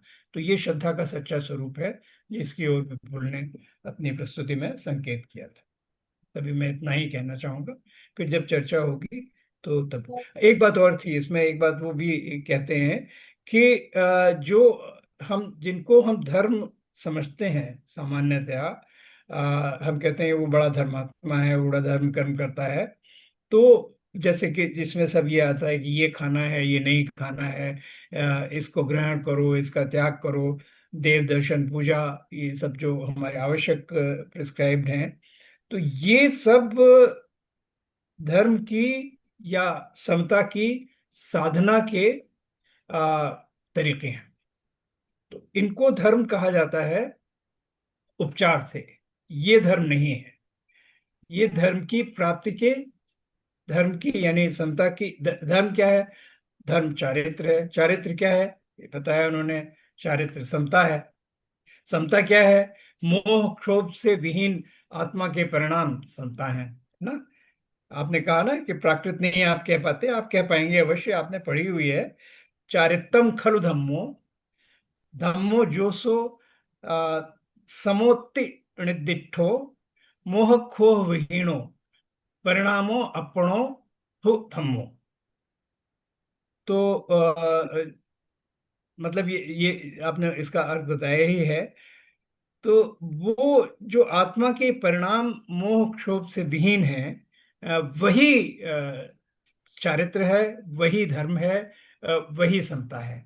तो ये सारी क्रियाएं जो हैं, सामायिक भी उसमें इंक्लूडेड है, उन्होंने उसका उल्लेख भी किया है। ये उसकी प्राप्ति के साधन है, ये साध्य नहीं है।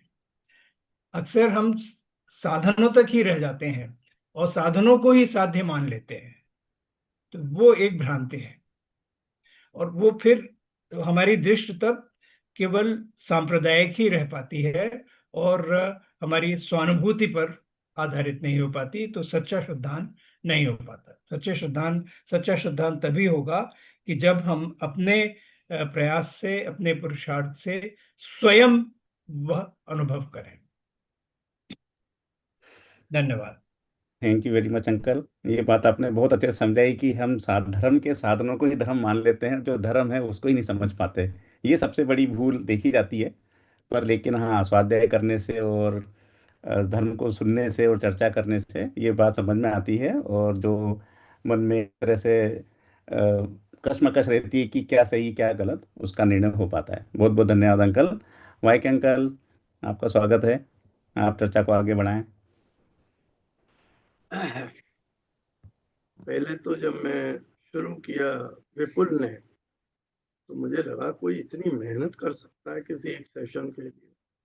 बाद में पता लगा ये तो आइसबर्ग के ऊपर का जो दिखाई दे रहा था। अभी तो 4 सेशन इसके और बाकी।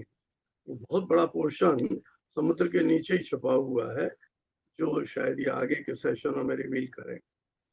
बहुत बहुत आशीर्वाद। श्रद्धा के ऊपर जो बात चली, क्षमा सागर जी महाराज के बारे में कई दफे मुझे लोग कहते थे कि आप अंधभक्त हैं। मैं कहता था नहीं, मैं अंधभक्त नहीं हूँ। मैं क्या करूं कि जो वो कहते हैं उससे मेरी फ्रीक्वेंसी टैली करती है, मेरा विवेक उससे टैली करता है, और मेरी श्रद्धा उनके प्रति बढ़ती चली जा रही थी। जो सबसे अच्छा मुझे पॉइंट लगा विपुल का, वो था ट्रायंगल में उन्होंने जो दिखाया, श्रद्धा, ज्ञान और चारित्र। लेकिन वो कंप्लीट अभी भी सर्किट चल रहा है। तो जब चारित्र आ जाएगा, फिर श्रद्धा और बढ़ेगी, ज्ञान बढ़ेगा, फिर चारित्र पाएंगे। कोई कंटिन्यूस प्रोसेस है जिससे मेरी श्रद्धा भी बढ़ती है, आचरण भी बढ़ता है और ज्ञान भी बढ़ता है। ये पॉइंट बहुत इंपॉर्टेंट है। मुझे लगभग ये लगा कि मेरे लिए आज एक टेक अवे है जिसको मैं लेकर जाऊं। एक इनका वो पॉइंट मुझे अच्छा लगा कि रुचिकर क्या है। मैं अपने बचपन को याद करता हूँ, कोई भी चीज देखता था, सर्कस देखता था, तो मुझे जोकर बहुत इम्प्रेस करता था, और मैं सोचता मैं जोकर बनूंगा, सबको हंसाऊंगा। कभी डॉक्टर कोई अच्छा दिख जाए तो मैं डॉक्टर बनूंगा, इंजीनियर बन। लेकिन असली रुचि आपकी किस में है? तो जो विपुल ने बोला, हर 4 घंटे के बाद एक लिखें, आपके इन 4 घंटों में सबसे ज्यादा अच्छा आपको क्या लगा। तो आपकी रुचि वो स्थिर है या नहीं है, या अस्थिर है। अगर अस्थिर है तो वो आपकी रुचि नहीं।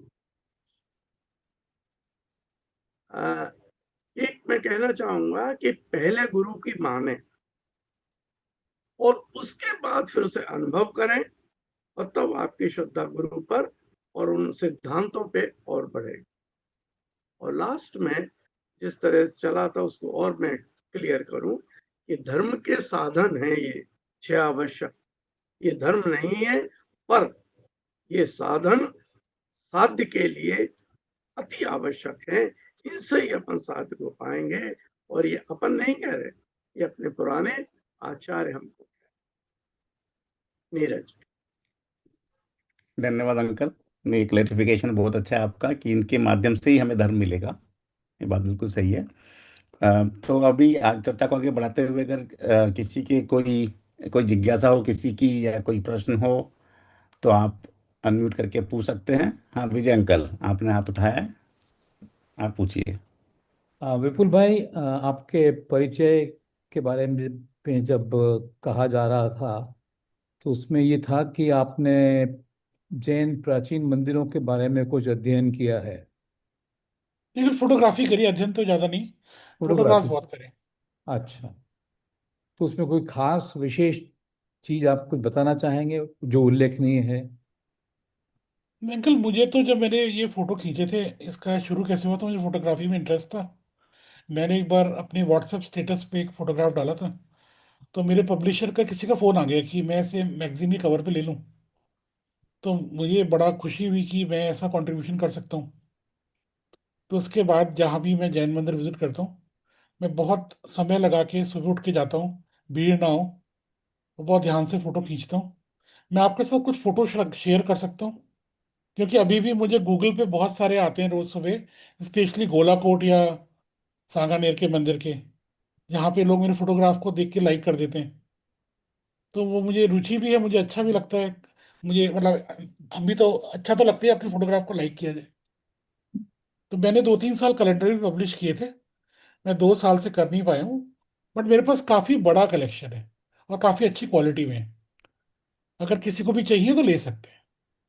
नहीं, उसमें मेरी रुचि थी कि बहुत प्राचीन जो फोटोग्राफ लिए हैं आपने, हाँ मतलब बहुत ही ज्यादा प्राचीन मंदिरों के, उसके अगर आप भेज सकें। हाँ, मैं आपको कर्नाटका के मंदिर के, हम्पी के, फिर आपके बादामी केव्स, बुंदेलखंड पूरा कवर किया हुआ है मैंने, तो मैं आपके साथ शेयर कर दूंगा। दूसरा प्रश्न मेरा है 7 तत्वों के बारे में।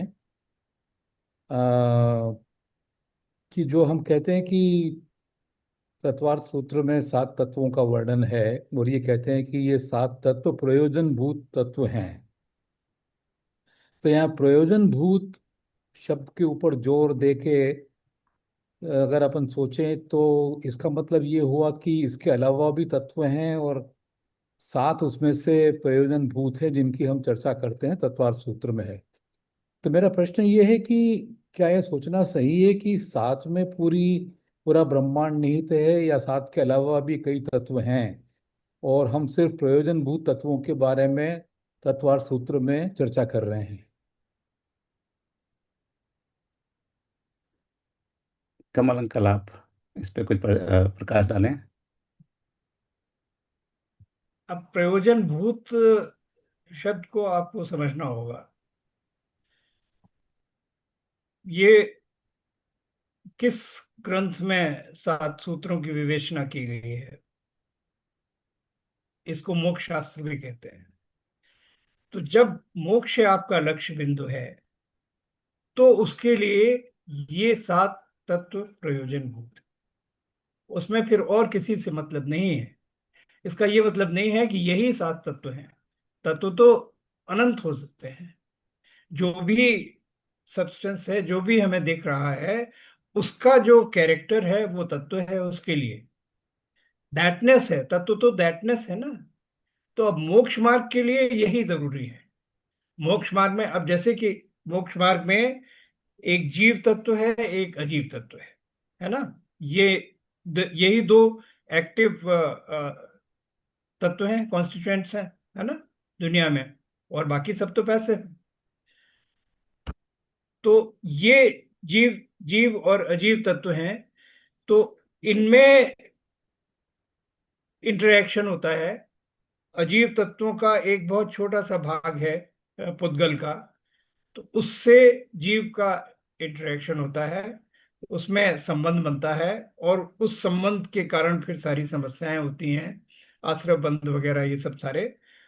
और उनको कैसे मोक्ष के लिए, मोक्ष प्राप्ति के लिए ये आवश्यक है कि उसको अलग किया जाए, पहले रोका जाए अलग, फिर उसके बाद अलग करना शुरू हो, और फिर जब वो समाप्त हो जाए, यानी अलग करने की प्रक्रिया पूरी हो जाए, तब वो मोक्ष हो गया। तो इस तरह से ये 7 चीजें, ये 7 जो डायमेंशंस हैं, एक तो दो तो उसके जो मेन एक्टर हो गए, प्रोटैगनिस्ट, वो दो, और फिर उनके आपस में एक दूसरे से संबंध स्थापित करने की प्रक्रिया, और फिर उसके बाद उसको अलग होने की प्रक्रिया। तो मोक्ष मार्ग में यही प्रयोजनभूत है तो ना। हम जब कभी हमारा लक्ष्य है मोक्ष प्राप्ति का, तो इन 7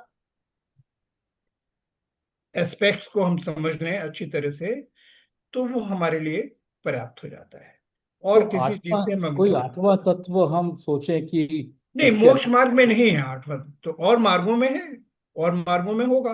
अगर और आपका आपका नहीं, आपका अगर लक्ष्य है धन कमाना, तो धन कमाने के लिए फिर और तत्व उसके उसका आप निरूपण कर सकते हैं, है ना। मोक्ष अगर आपका लक्ष्य नहीं है, अगर आपका लक्ष्य भौतिक सुख सुविधाओं की प्राप्ति है, तो उसके लिए फिर और तत्व होंगे सब सारे। उसके लिए संवर नहीं तत्व है, उसके लिए निर्जरा तत्व नहीं है, वो तत्वभूत नहीं है, उसके लिए वो प्रयोजनभूत नहीं है। अच्छा, मोक्ष मार्ग में it depends what your objective is. तो जब हम इन 7 तत्वों की बात करते हैं तो एक कॉन्टेक्स्ट में बात करते हैं। वो कॉन्टेक्स्ट है लिबरेशन ऑफ द सोल। उसके लिए पहले आपको समझना है कि सोल का क्या कैरेक्टर है। वो जीव तत्व की व्याख्या हो गई। फिर उसको कौन दूषित करता है? वो एक विशेष प्रकार का पुद्गल है जो कार्बन वर्गणाएं हैं वो।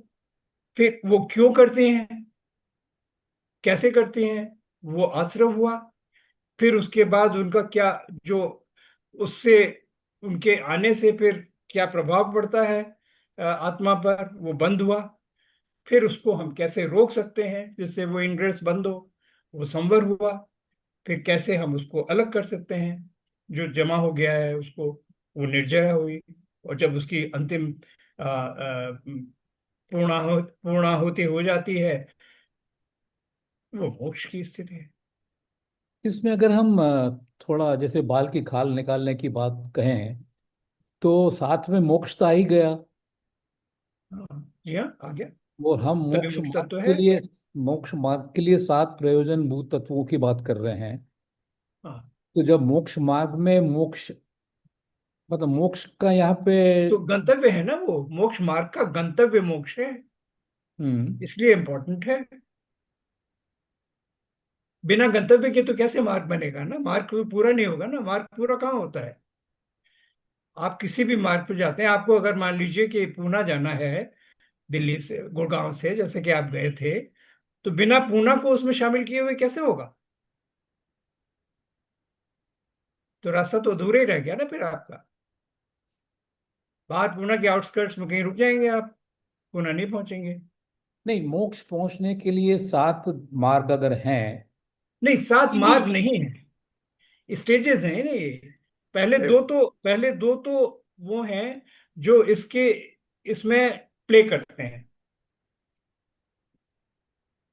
और फिर इसमें कल मुझे लगता है उनका कि जो प्ले मोक्ष है, क्या है उनका जो वो जानना इंटरप्ले है। जरूरी है, ताकि पता तो चले पहुंच गए। हाँ, उनका जो इंटरप्ले है वो बाकी चीजें उसमें आ गई। और फिर जब आपको ऑब्जेक्टिव मिल गया जिसमें आपका जीव जो था वो शुद्ध जीव हो गया, वो मोक्ष हो गया। धन्यवाद। अंकल अमल इसमें, हाँ अंकल अमल भाई भाई, कल, हाँ भाई कल बोलिए आप। था कि ये जो 7 हैं, ये बाकी फील्ड में भी अगर लगा के देखें तो शायद लग जाएंगे। जैसे पैसा कमाना, कौन कमा रहा है? जीव कमा रहा है। पैसा क्या है? अजीब है। आने को हमने क्या क्या आशब हो रहे हैं, आके मेरी तिजोरी में बैठ गया तो बंद हो गया, कम धीरे धीरे खर्च होने लगा तो निर्जरा हो गया, और बाद में मैं एकदम ठाटदार बढ़िया बड़ा आदमी हो गया। दिवाला निकल गया तो मोक्ष हो गया। दिवाला नहीं निकला, वो मेरा परम सीमा लेकिन में पहुंच फिर दिवाला गया। दिवाला नहीं, उसमें ये लक्ष्य नहीं था। ये दिवालिया उदाहरण होना लक्ष्य नहीं था ये उसमें। उदाहरण तो दिवाला फिट नहीं हुआ वाईके जी। यहाँ तो ये उल्टी उदाहरण बात नहीं, तो हो कल गई। ये फिट नहीं उदाहरण हुआ। एक जगह बड़ा फिट होता है कि अच्छी टीम कैसे बनाएंगे। सोचे तो शायद ये वहां भी फिट हो जाएगा, थोड़ा चिंतन करना पड़ेगा। क्योंकि आखिरी में तो मेरा दिवाला निकल जाएगा फिर। अरे दिवाला नहीं, उसमें तो फिर वो पैसे कमाने के उसमें नहीं आएगा, हाँ, फील्ड में उसका नहीं कोई आएगा, लक्ष्य आपको बनाना पड़ेगा। कमाने में आएगा। Anyway, हालांकि उसमें उसमें अगर आप देखें, अध्यात्म की दृष्टि से देखें, तो वो ऐसा है कि वो उसमें गोल पोस्ट खिसकता रहता है।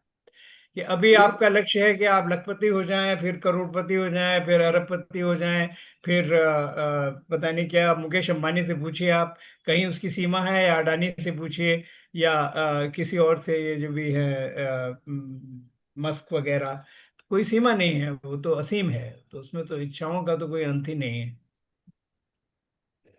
अंकल इसमें मैंने देख सुना है कि पाप और पुण्य को मिला दे 7 तत्व में तो 9 पदार्थ हो जाते हैं, वो क्या चीज हाँ, है? नहीं तो यही है, उसमें उतना ही है। मतलब उसको कैसे समझे? मैं जस्ट जानना चाह रहा हूँ कि किस वाले तत्व को तो 2 पार्ट में डिवाइड किया है, या फिर वो एडिशनली कहीं बीच में नीरज डाल भाई, दिए हैं। मैं नहीं, थोड़ा सा अब ऐड करना उसमें चाहूंगा। उसमें अब, हाँ, अब योगेंद्र जी कुछ कह रहे थे, आपके हैं। नीरज भाई, हाँ जी। पहले इन्होंने 7 तत्व कहा हाँ और उसमें पाप और पुण्य ऐड कर दिए तो 9 पदार्थ का। हाँ। राइट। अब देखें कि ये जो पाप और पुण्य है, क्या ये आश्रम के ही पार्ट नहीं? आश्रम भी है। आश्रम के पार्ट है, हाँ। तो पहले वाले आचार्य ने ये क्यों नहीं कहा? तो उसका जवाब ये मिलता है कि हम जैसे साधारण आदमी आश्रम टाइप की चीज को जरा कम विजुलाइज कर पाते हैं। हमारे अंदर पाप और पुण्य कह दो तो एकदम समझ में आती है चीज। तो उन्होंने इनको 2 स्टेप में कर दिया, हालांकि आश्रम वहां का वहीं रखा, वो हाँ। जनरल हो गया और उसका क्लासिफिकेशन पाप और पुण्य में कर दिया। वीर सागर जी महाराज जब हमारे साथ स्वाध्याय करते थे बॉम्बे में, तब मैंने ये प्रश्न किया, तो उन्होंने क्या कहा कि देखो पहले ये 7 सीढ़ियां थी मोक्ष मार्ग की, अब वो थोड़ी आश्रम आदि थोड़ी सी कठिन सी चीज है, यानी ऊंची ऊंची सीढ़ियां हो गई। अब उसको डिवाइड कर दिया उन्होंने पाप और पुण्य में, तो मोक्ष मार्ग की कितनी सीढ़ियां हो गई? 9 सीढ़ियां हो गई। वही मेरा कंफ्यूजन है अंकल, कि अगर वो नहीं, दो वो को सीढ़ी लगा तो। एक्चुअली, वो नहीं, सीढ़ी नहीं हुई, सुनो तो भाई, क्योंकि पापाश्रम सीढ़ी में नहीं आएगा। वो तो नहीं, नहीं, वो तो उल्टा पाप और पुण्य, वो उल्टा नीचे गया जाएगा। है। एक मिनट उन्होंने पापाश्रम सीढ़ी में समझाया नहीं नहीं आएगा, तो, पापाश्रम तो गड्ढा है उसके अंदर। उल्टा आ जाएगा। आपका आश्रम तो होता ही है। तो उन्होंने कहा ये जो सीढ़ियां हैं इनको जब समझेंगे तो ऊपर चढ़ेंगे उतरेंगे, पर उनकी हाइट थोड़ी छोटी छोटी हो गई। Easy to understand, easy to climb, है ना? इसमें कुछ मेरा अपना चिंतन है, कुछ वीर हाँ, सागर नहीं जी वो महाराज सही ने बात है अंकल, कहा। लेकिन मेरा सवाल यही मेरी जो दुविधा वो यही है कि अगर पाप और पुण्य को डालना तो फिर आश्रम को हटाओ, क्योंकि आश्रम भी नहीं, रखा है और पाप पुण्य भी रखा, तो तीन वो- चीज हो गई एक ही चीज हाँ, की। बराबर उसका देखिए, बाइफरकेशन कर दिया ये और वो इसमें जनरल हो गया, और ये पाप और पुण्य उसके एक्सप्लेनेशन हो गए, हम जैसे साधारण आदमियों को समझे। लेकिन निकाला क्यों नहीं? कि बाद के आचार्य ने पूर्व के आचार्य को कोई करेक्शन नहीं करते थे, उसमें अपना एडिशन दे दिया उन्होंने समझाने के लिए। नहीं तो भी इसको फिर ऐसे कह सकते थे कि 7 तत्व हैं और डिटेल में देखा जाए तो 9 तत्व हैं, फिर पदार्थ क्यों नाम दिया? बहुत बढ़िया, मैं भी यही प्रश्न पूछने वाली थी। नहीं फिर वो 9 भी क्यों करे, 8 होने चाहिए ना, क्योंकि आपने आश्रम के 2 हिस्से कर दिए। देखिए, एक बात मैं आपसे ये बता दूं कि गिनतियों के चक्कर में नहीं पड़ना चाहिए। ये बहुत आवश्यक है, ये समझ लीजिए। मैंने कई बार मैं कह चुका हूं कि बहुत सारे तरीके होते हैं गिनने के। आप देखेंगे, परिभाषाओं में देखेंगे, बहुत सी चीजें बार बार आ जाती हैं, उससे कोई फर्क नहीं पड़ता, आप कितने भी तरीके से गिन सकते हैं। आपको ये मिल जाएगा कि इतने प्रमाद हैं, 4 भी हैं, 5 भी हैं। इसके द्वार, जो आश्रम के द्वार होते हैं, वो कितने हैं? उसमें कहीं पर 4, कहीं पर 5, एक उसमें गर्भित हो जाता है तो उसी के अंदर आ गया। जैसे कि उसको प्रमाद को ही लें, इसमें बहुत से लोग प्रमाद को फिर उसमें वो शामिल कर लेते हैं। अविरति में आ गया प्रमाद, उसी में गर्भित हो गया। लेकिन कपिल जी, जिज्ञासा तो तो रहती है ना पूछने की ये, नहीं कि नहीं, भाई ये आप कुछ डोंट तो। डोंट डोंट आपको गिनने का कोई भी तरीका है। अब जैसे जैसे कि अस्थिकाय का कॉन्सेप्ट है ना, उसमें जो आधार है वो थोड़ा डिफरेंट है। उसमें हम देखते हैं कितना स्थान उसने ऑक्यूपाई किया, उसके आधार पर हम डिफाइन करते हैं काय में। तो द्रव्यों में काल द्रव्य छूट जाता है, वो अस्थिकाय नहीं है, वो स्थान नहीं घेरता, क्योंकि एक प्रदेश में सीमित है ना। उसके कालाणु होते हैं, वो एक एक प्रदेश में, आकाश प्रदेश में एक एक में पाए जाते हैं, हर एक प्रदेश में एक एक कालाणु। तो एक है तो एक को नगण्य मान लिया जाता है, तो इसलिए अस्थिकाय नहीं है। बाकी सारे जो द्रव्य हैं वो सब अस्थिकाय में आ जाते हैं। तो ये एक गिनने का तरीका है। आप ये कहिए कि द्रव्य कितने हैं, 2 तरह के द्रव्य होते हैं, अस्थिकाय और जो अस्थिकाय नहीं है। दूसरे डायमेंशन से आप देखिए, अब द्रव्य भी, द्रव्य में भी आप ये बांट सकते हैं कि 2 तरह के द्रव्य होते हैं, जीव और अजीव। सही बात है, पर अजीव 5 होते हैं, तो 6 हो गए। पर वो अजीब में सब सारे निहित निहित भी किए जा सकते हैं। तो आपका इसमें जो देखने का दृष्टिकोण जिसको कहते हैं वो बदलता रहता है, उसके हिसाब से वो संख्याएं बन जाती हैं। वो तो प्रश्न का उन ये संख्याओं पर अपने आप में आप ये नहीं कह सकते कि यही संख्याएं हैं, नहीं, प्रश्न बहुत का सारे ये तरीके मतलब होंगे। प्रश्न का ये उद्देश्य होता है कि कहीं उसका कोई तो और इस निहित मतलब इनको तो नहीं। इनको इन तत्वों को तत्व नहीं बदले, वो ये नहीं कहता कि पाप तत्व है, फिर वहां अर्थ कहने लगते हैं उनको। पद परंतु का उसका अर्थ पदार्थ होता है। उसका नाम पदार्थ क्यों रखा गया? हाँ, उसके उसके उसकी भी व्याख्या है, आप देखें अगर डिक्शनरी में तो आपको पता लगेगा। अर्थ के भी बहुत सारे अर्थ होते हैं। हम्म। अर्थ है। एक शब्द है जैसे आप जानते हैं, पैसे को अर्थ कहते हैं, हैं? कहते हैं। चाहत को अर्थ कहते हैं। जैसे जैसे लाभ की इच्छा है, वो लाभार्थ है ना, या जो करने वाला लाभार्थी है, वो अर्थ वहां पर दूसरा है। अर्थार्थी भी कह सकते हैं, जिसको अर्थ की चाहत है, पैसे की चाहत है, वो अर्थार्थी है ना। तो अर्थ का पदार्थ का मतलब, क्या संधि विच्छेद एक हुआ? मिनट एक मिनट, अब पद के भी 50 अर्थ हैं। पद के भी बहुत सारे अर्थ हैं। पद का मतलब पैर, पद का मतलब स्टेटस, पदवी, पद का मतलब कविता का पद है, वो पद है।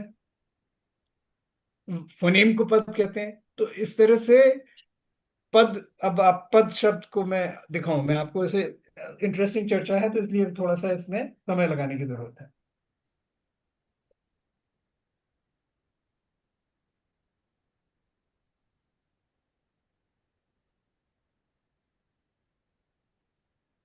जब तक चर्चा आगे बढ़े, मैं विजय, क्या होता है अंकल, विपुल जी के फोटोग्राफर्स की बात, फोटो की बात आई थी मंदिरों की और मूर्तियों की, तो बहुत अच्छे फोटो खींचते हैं विपुल जी। इन्होंने पहले भी शेयर किए हैं कोर ग्रुप में हमारे साथ। अच्छा हाँ, अच्छा। मैंने सेव किए हैं अपने कंप्यूटर पे थोड़े बहुत जो उन्होंने भेजे थे। पर बहुत अच्छे फोटोग्राफी करते हैं विपुल जी। नहीं, विपुल ने जो एक कैलेंडर छपा था उसकी मैंने जरूरत से ज्यादा तारीफ की थी, और इस आशा से की थी कि कैलेंडर फिर दोबारा छपेगा, और मैं अभी भी वेट कर रहा हूँ, वो कैलेंडर छपा नहीं। निकल इस साल छाप देंगे। याद विपुल है जी, आप मैंने कितनी तारीफ करी थी, ओवर कर दी थी मैंने। अपनी चर्चा में आता भाई कि अंकल पिछली वाली, पिछली से पिछली या पिछली वाली में था कि चर्चा ज्यादा तारीफ नहीं करनी है। और मेरा लोग था ना उसके पीछे। विपुल जी, मुझे भी भेज दीजिएगा या कोर भाई ग्रुप में को डाल दीजिएगा। किया जाए, मुकुल भाई का हैंड रेज हो रहा है और एक और हैंड रेज हुआ था। हाँ, पहले जब तक विशाल जी कमल ने भाई रेस आ किया रहे था। थे। हाँ, विशाल जी ने रेस किया था, अब उनका हैंड रेस नहीं है, तो मुकुल जी आप का हैंड रेस है, आप अपना प्रश्न पूछ सकते हैं जब तक भाई कमल अंकल बीच में इनको। कशिश ने भी किया था। हाँ, वो विशाल जी हैं वो। देखिए, पद पद पहले, पदार्थ के लिए पहले आपको पद समझना होगा। जिसमें जिसका अवस्थान है वह उसका पद अर्थात स्थान कहलाता है। जैसे पदवी में भी वही बात आ जाती है ना, जिसमें जिसका अवस्थान है, जो जहां रहता है वो उसका पद है। जैसे सिद्धि क्षेत्र सिद्धों का पद है। अर्थालाप अर्थ परिज्ञान का पद है। यह शब्द का निरुक्त अर्थ है, जो जाना जाए वह पद है। एक, अब इसका एक और डायमेंशन है, अक्षर समूह की अपेक्षा। जैसे आप कहते हैं कि आचार अंग में इतने पद हैं, इसमें इतने पद हैं, इस वाले अंग में इतने पद हैं, है ना। इनके अक्षर के समूह हैं। फिर पद के भेद आप करेंगे, अर्थ पदादि की अपेक्षा, नाम उपकरण की अपेक्षा, बीज पद, गौण्य पद, यानी इसके तमाम डायमेंशंस हैं। तो पदार्थ क्या है? व्यक्ति, आकृति और जाति, ये सब मिलकर पद का अर्थ कहते हैं, इसलिए इनको पदार्थ कहा जाता है। अर्थ अर्थात, अर्थ क्या है? अर्थ का अर्थ अभिप्रेय, जो आपका इंटेंशन है कन्वे करने का, वो अर्थ है। पद का अर्थ तो पदार्थ, तो अर्थात सामान्य रूप से जो कुछ भी शब्द का ज्ञान है या शब्द का विषय है, वह शब्द का पदार्थ है, यानी उसका वाच्य है। वाच्य का मतलब जो जो बोलने का ऑब्जेक्ट है ना। जैसे हम ये कहते हैं कि गाय हमने लिखा, ग पर आगे मात्रा लिखाई लगी, या लिखाया, तो ये क्या है, ये कन्वे करता है कुछ हमें। हम जब हम देखते हैं गाय लिखा हुआ, तो तब हमारे मन में उस पशु की कल्पना आ जाती है जो हमें दूध देती है ना। जो सींग होते हैं, पूंछ होती है, ये हम मेंटल इमेज आ जाती है, तो ये उसका वाच्य हुआ। तो वो उसका, तब वो जो लिखे हुए हमारे स्क्रिबल है, वो फिर पदार्थ का रूप ले लेती है। तो इसी तरह से ये हमने जो हम कन्वे कर रहे हैं, ये हमारे इतने वाच्य हैं, है ना। जब हम जीव कहते हैं, तो तब हम एक कल्पना हमारे मन में आ जाती है कि ये ऐसा है जो ज्ञान स्वरूप है, संज्ञान रूप है, जो जिसमें संकोच विस्तार की क्षमता है, जो चैतन्य रूप है, वो जीव है। अजीब क्या है, जिसमें रस गंध वर्ण, ये सब जिसमें क्वालिटी हैं, तो वो एक वो पदार्थ हो गया। इसी तरह से संवर भी पदार्थ है, पाप भी पदार्थ है, पुण्य भी पदार्थ है। इसलिए पदार्थ का मतलब ये है कि जो हमें एक जिस कॉन्सेप्ट से हम फिर विजुलाइज कर सकें कि वो क्या है, वो पदार्थ हो गए। तो मोक्ष मार्ग में फिर ये 9 पदार्थ भी हो गए, है ना। पर तत्व वो साथ ही हैं ना, क्योंकि दैटनेस यानी प्रयोजन भूत उसमें यही है। पाप पुण्य भी प्रयोजन भूत नहीं है उसमें, वो भी बाधा ही माने जाते हैं। जी कमल तो अंकल, ये समझ में तो ये थोड़ा थोड़ा ये गहराई की नहीं चीजें हैं, लेकिन सर, थोड़ी लेकिन गहराई की चीजें हैं। और प्लीज मैं फिर आपसे बार बार ये कहता हूं कि इसमें हम लोग बहुत अपना समय लगा देते हैं कि इतने नंबर, इसमें यहाँ पर नंबर, इसमें यहाँ पे नंबर। आप ये समझिए कि उसका अभिप्राय क्या है, वहां उसे कहने का पर्सपेक्टिव क्या है, इंटेंशन क्या है, किस कॉन्टेक्स्ट में कहा जा रहा है उसको। You can't divorce it from its context. जी। बोलिए स्वाति जी, आप स्वाति, कुछ आप कुछ कुछ कहना पूछे चाह थे। रहे थे, आप कहें। मुकुल जी का भी हाथ काफी देर से रेज है। हाँ, मैं इसलिए बोल रहा कि ये चर्चा पूरी हो जाए, फिर मुकुल जी के पास जाएंगे, तो नहीं, कोई नहीं, कोई नहीं, आप आगे बढ़ाइए, क्योंकि ठीक ये है। तो ये बेसिक्स तो समझ आ ही गए हैं। बिल्कुल ठीक बिल्कुल। है। हाँ मुकुल जी, अब आप प्लीज, आपका स्वागत है। सॉरी आपको इतना देर वेट कराया। आप नहीं प्लीज नहीं, बताएंगे। कोई बात नहीं, सभी को समझ जाएगी। ये एक जनरल सी चीज थी, इसलिए मैंने सोचा मैं भी थोड़ा इनपुट कर दूं। वैसे तो कमल सर और वाई सर है ही जो हर एक चीज का पूरा नॉलेज रखते हैं। तो थोड़ी सी चीज मैंने पढ़ी थी, तो उसके बारे में बता रहा था। जैसे 6 द्रव्य बोला, 6 द्रव्य में जीव, पुद्गल, धर्म, अधर्म, आकाश और काल आते हैं। ये तो पता ही है सबको। द्रव्य सभी में द्रव्य हैं, यदि असंख्य है, असंख्यात है, अनंत है, जितने भी सब द्रव्य हैं इस ब्रह्मांड में, तीनों लोग। तो जब तत्व की बात करते हैं, तत्व एक एक विशेष चीज को आपको ध्यान दिलाता है एक्सक्लूसिव, कि हम में सब में आत्म तत्व है। चाहे वो एक इंद्रिय जीव हो, चाहे वो पंचेंद्रिय जीव हो, सब आत्म तत्व है। तभी से उसी से पहचान होती है, वो जीव है। इसको बोलते हैं तत्व। अब आती है पदार्थ। पदार्थ का जो मैंने मतलब समझाया है, जो अभी कमल सर बता रहे थे, बिल्कुल ठीक बता रहे थे वो। जब चैतन्य आत्मा पुद्गल पिंड के साथ एक क्षेत्रफल हो जाता है उसका, तो वो पदार्थ बन जाती है। एक्चुअल में उसको ब्रॉड लिंक देना, उसको समझने के लिए हम पदार्थ बोलते हैं। जब तक हम द्रव्य द्रव्य बोलेंगे, तब तक वो चीज पूरी नहीं होती। जब हम उसका एक पुद्गल पिंड के साथ एक क्षेत्र वहन कर देते हैं किसी भी आत्मा का, तो वो पदार्थ का रूप ले लेती है। पदार्थ 9 होते हैं: जीव, अजीव, जीव, अजीव, आश्रम, बंध, संवर, निर्जरा एंड मोक्ष एंड पाप एंड पुण्य। तो पाप और पुण्य भी पदार्थ में आ जाते हैं, क्योंकि उसको उसके साथ इंडल्ज कर दिया जाता है। जैसे कमल सर ने बताया कि उसकी विशेष रूप से इंटर करके तब उसको समझने में ज्यादा आसानी होती है। यदि हम सबको तत्व तत्व समझेंगे, तब कभी समझ में आएगा। जब हम पदार्थ बोलते हैं, तो हम पदार्थ में गए। पाप और पुण्य भी आश्रम बंध रूप में एक पदार्थ के नाम में आ जाते हैं। और 5 स्तिकाएं में जो आपके हैं, वो जो 5 स्तिकाएं में आपके 5 उसमें आते हैं, स्तिकाएं में 5 स्तिकाएं आते हैं, वो अलग चीज है। तो इस तरीके से करके है। तो पदार्थ का ब्रॉडली नेम तो यही बोल सकते हैं कि जो आत्म तत्व है, जो पुतल पिंड के साथ एक छिद्रवागाहन हो जाता है, तब उसको पदार्थ का रूप दे देते हैं। पदार्थ में स्वभाव, पुरुषार्थ, काललब्धि, भवितव्य और निमित्त आते हैं बेसिकली। तो पुरुषार्थ ही हमारे बस में है, स्वभाव, भवितव्य और ये सब चीजें निमित्त वगैरह हमारे उसमें है नहीं। तो पुरुषार्थ करके ही हम अपने सब चीजों को और जो पांच हस्तिकाएं उसको चेंज कर सकते हैं। दूसरा एक प्रैक्टिकल चीज, जितने भी मैं एक अपना एग्जांपल देना चाहता हूँ जो मेरे साथ अभी 2 वीक्स में हुआ था।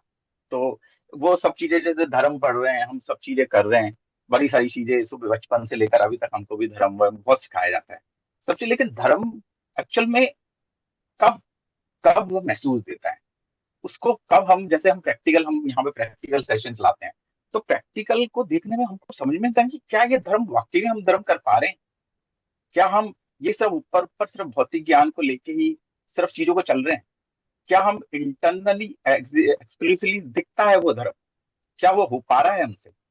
तो मैंने एक बारी फील किया, मैं अपनी जस्ट फीलिंग बता रहा हूँ। अभी मैं गाड़ी से निकल रहा था, तो आश्रम, हमारे यहाँ आश्रम जगह है दिल्ली में, तो वहां पे निकल रहा था।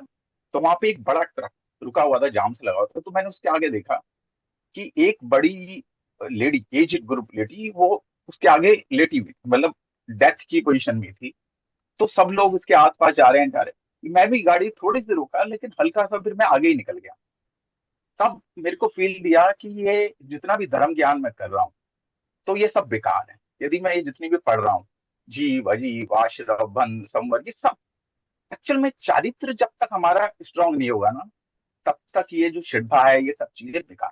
यदि मैंने 2 मिनट गाड़ी रोक के उसको देखा होता, तब मैं समझता कि मेरे चारित्र के अंदर कुछ परिवर्तन आया है। जब तक चीजें हम पढ़ते रहते हैं, उससे कोई मतलब नहीं बनता। जिंदगी भर पूरी जिंदगी निकाल दो, लेकिन जब तक हम अपने चारित्र के अंदर इन चीज को डेवलप नहीं करते, इन चीजों को, ये अंदर से आवाज उठनी चाहिए, जो उठती ही नहीं है। पता नहीं क्या हो गया। हर एक चीज हम ऊपरी बातें, इतना ज्ञान, चारों तरफ ज्ञान ही ज्ञान भरा हुआ। मैं तो सुबह से शाम तक जितने भी प्रवचन होते हैं सब होते हैं, लेकिन अल्टीमेटली क्या ये जब चीजें स्ट्राइक होती है, क्या उस टाइम हमारी गाड़ी रुकती है? क्या उस टाइम दिमाग में हम एक दूसरे को सोचते हैं कि ये यार के भी एक दूसरे लड़ते हैं, एक दूसरे को बुरा भला कहते हैं? क्या उस टाइम हमको धर्म हमारा बोलता है नहीं यार गुस्सा मत करो, अरे ये 2 रुपए की जगह 100 रुपए दे दो, इसको जरूरत है? उस टाइम हिसाब किताब दिमाग में आ जाता है, या 20 रुपए इधर खर्च कर लिए, 100 रुपए इसको दे दिए वो। तो क्या वाकई में हम धर्म कर रहे हैं? ये जैन धर्म एक्चुअल में हम जैन धर्म कर ही नहीं रहे हैं, जो मेरे को फील है। इसको हम चरित्र में नहीं ला पा रहे हैं। मैंने अपने आप को ये फील किया, मेरे को नहीं मालूम कोई कितना कर पा रहा है, लेकिन मैं ये फील करता हूँ कि जैन धर्म में होते हुए भी कितना, मतलब अंदर से कोई भी चीज को एक्सपीरियंस तो करते हैं, ऊपरी ऊपर ज्ञान इतना ज्यादा भरा हुआ है। आज एक जने को बुला लो, सीखो गई कुछ दिन ये ले, तो उसको लिए एकदम ही नहीं उतरते हाथ पैर, तब 10 चीजें समय दिमाग में आ जाती है। तो सिर्फ यही बोलना था मेरे को, क्योंकि मेरा पर्सनल एक्सपीरियंस फील गया, तब मैंने फील किया कि इतना पास से यार, ये इतना मैं धर्म, रोज सुबह मंदिर जाना, अभिषेक करना, ये सब कर रहा हूँ यार। मैंने कहा यार इससे अच्छा तो वो अच्छे हैं जो मंदिर कभी नहीं आते, लेकिन एक जने का गाड़ी रोक के तुरंत अपनी गाड़ी में बैठाते हैं, ले जी हॉस्पिटल में भर्ती करो। तो ये धर्म है, क्योंकि भगवान उसके हाथ में है, उसके पास में है, जो उस व्यक्ति की उस टाइम में उसमें भगवान है, बजाय मूर्तियों में भगवान। सभी को जय हिंद। Mic Mukul anchor. भैया बहुत ही अच्छा बोला, और हम सबके मन की बात बोल दी आपने, क्योंकि हमें भी अपना व्यवहार से यही लगता है दिन प्रतिदिन कि जिस समय वैसे दे देंगे वैसे आपको दान भी करना है कोई तो कर देंगे, लेकिन हमारे को अपना समय देना है, कुछ करना है, रोकना है, तब हमें अपने काम ध्यान में आ रहे होते हैं और हम रोकते नहीं है। तो मैं ना एक्चुअली इस वाले बहुत आपने एक मतलब चाहे काम चाहे कोई और थॉट हो जिस वजह से हम रोकते नहीं है, तो मैं इस पे ना रियल में क्योंकि ऐसा ही एक इंस्टेंस मेरे साथ भी हुआ रिसेंटली, जब मैं मंदिर ही जा रही थी और मंदिर जाने में ही मुझे लगा कि मैं लेट हो जाऊंगी और मैं रुकी नहीं। मतलब मैंने देखा कि खूब सारे लोग हैं तो टेक केयर तो हो ही रही है कोई, तो मैं भी नहीं रुकी।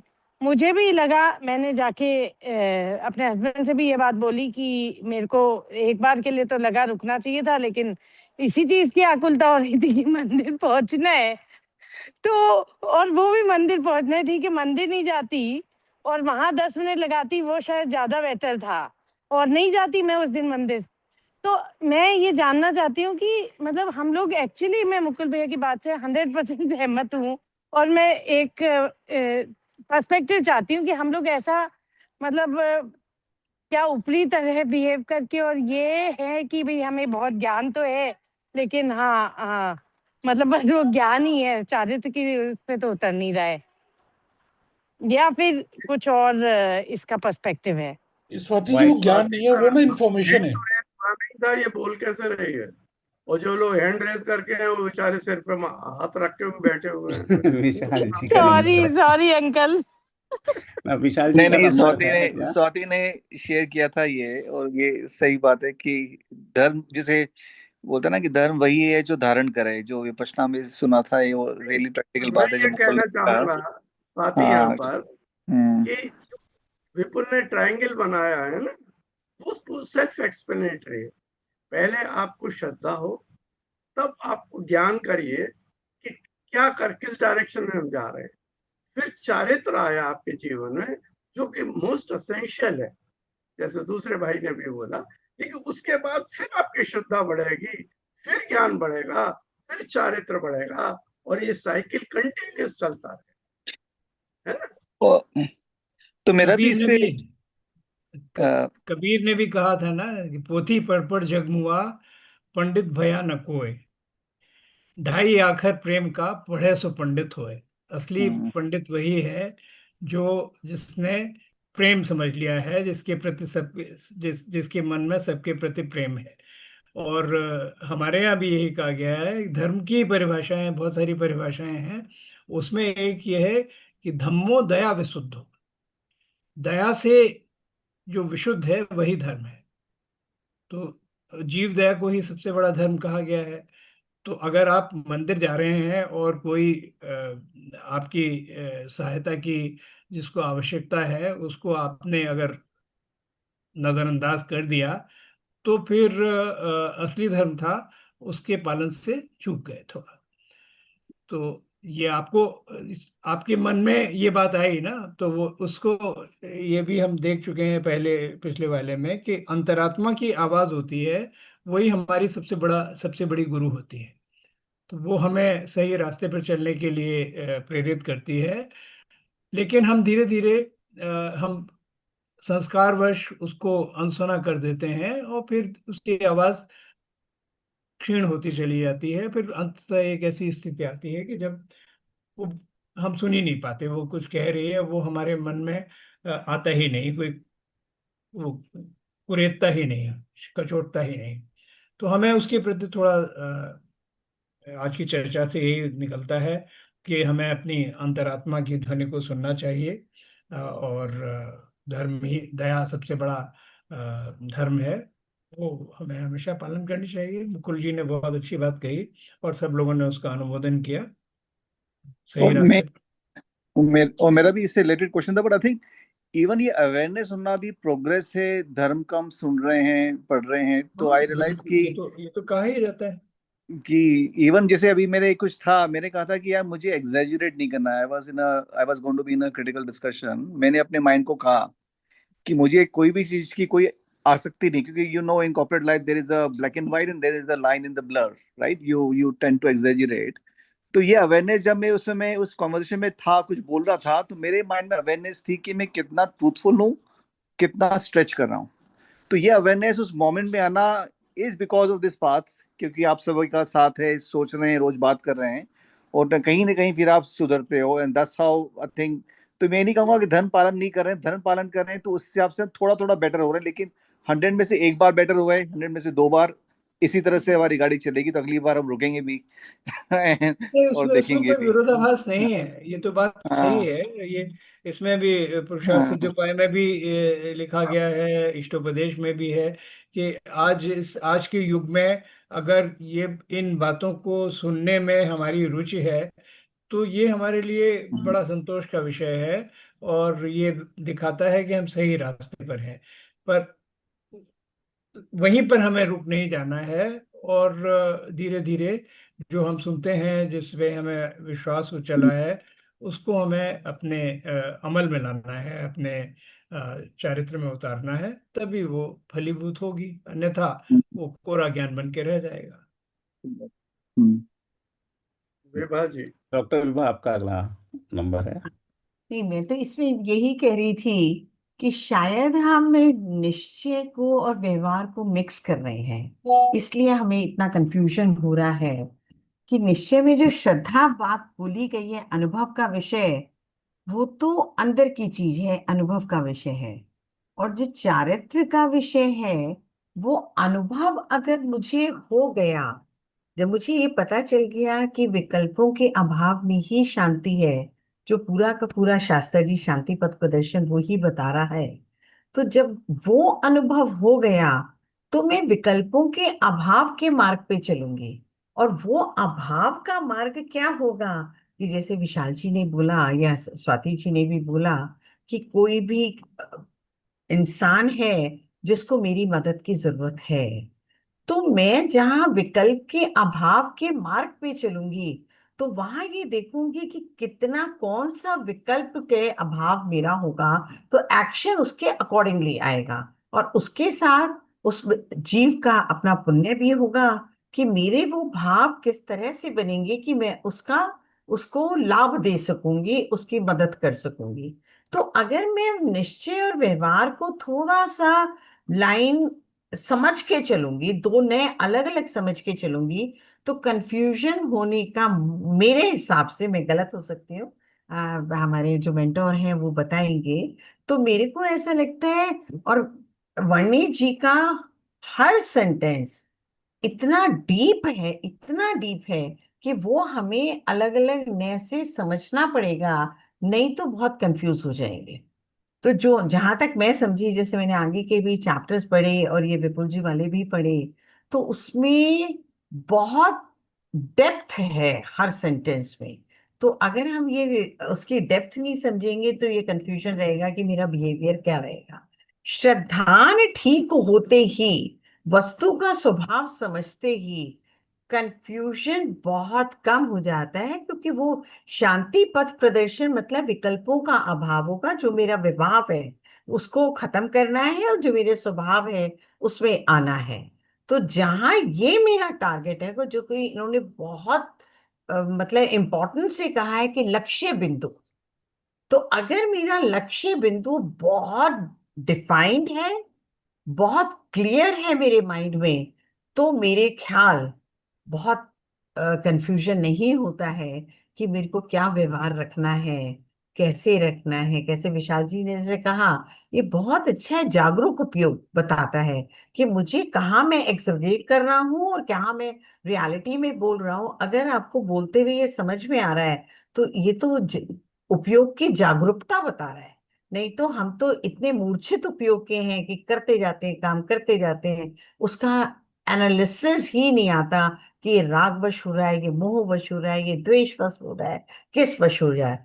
तो अगर मुझे वो चीज पकड़ में आ जाए, तो शांति तो सामने ही रखी है, जिसे कहना चाहिए, तो बिल्कुल हाथ में रखी है। ये मेरा व्यू पॉइंट है। हमारे मेंटोर्स हमें बताएंगे कि कहाँ मैं गलती गलती पे हूँ। अब तो बहुत देर हो गई स्वाति को हैंड रेज करते हुए, उसकी पेशेंस खत्म हो रही है। नहीं नहीं स्वाति thank you। हाँ, नहीं, नहीं, मैं नहीं, ये कह रही हूँ कि मैं एक्चुअली वाक़ई इस थॉट को थोड़ा-सा, क्योंकि मुकुल भैया को भी सिमिलर एक इंस्टेंस हुआ और मुझे भी सिमिलर हुआ। मैं वाक़ई इसको थोड़ा-सा मैं एक पर्सपेक्टिव चाहती हूँ इसमें। ये सारा अपने को धर्म की अंडरस्टैंडिंग, बेसिक अंडरस्टैंडिंग जो उस पे चाहिए, वो हम सबको पता है। लेकिन उस पॉइंट पे जैसे मेरे क्या ख्याल आया, उस पॉइंट पे मैंने देखा कि ऑलरेडी 10 से 15 लोग खड़े हुए हैं साथ में। तो अब मुझे लगा कि मैं रुक के भी क्या करूँगी, भीड़ ही बढ़ाऊँगी। ऑलरेडी लोग हैं, फ़ोन कर दिया है, सब हो गया, तो मैं निकल गई। अब क्या है कि निकल तो गई मैं, अब मैं इसको ये कह सकती हूँ कि मैंने अपनी आत्मा को जस्टिफाई किया कि मैं निकल रही हूँ। दूसरा ये है कि मैंने मतलब, या फिर ये है कि मैंने एक सही वो किया कि भई ठीक है, लोग हैं, क्योंकि मतलब मैं सही तो नहीं जस्टिफाई करूँगी इसको, लेकिन मैं ये कहूँगी कि मैंने अपने को जस्टिफाई किया, लेकिन मैं इसलिए इस पॉइंट को रेज कर रही हूँ क्योंकि हमारे पग पग पे ये होता है। ये तो चलो कोई टक्कर खा के गिर गया साइकिल से, इसलिए ये इंस्टेंस है। पग पग पे फोन आ गया, फोन आ गया कि आप डोनेट कर दीजिए, यहाँ इसको ये जरूरत है, उसको वो जरूरत है। ऐसे दिन में 10 फोन आते हैं।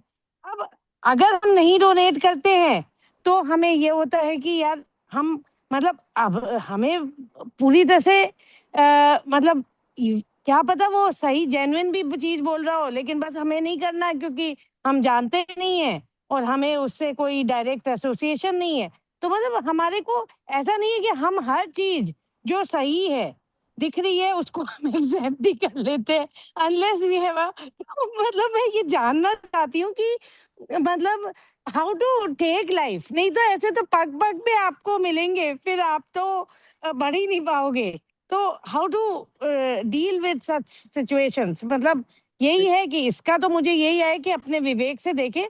हाँ, ये वाला डेफिनेटली मुझे इस इंस्टेंस में जरूर लगा था कि 15 लोग भी हैं तो भी 5 मिनट और रुक सकती थी कि टू असरटेन कि everything is okay for the individual. लेकिन फिर भी मैं एक बार जानना चाहती हूँ क्योंकि ये हर हर मोमेंट मतलब हर दिन ऐसी सिचुएशन किसी ना किसी रूप में आती है जहां हम नकार देते हैं।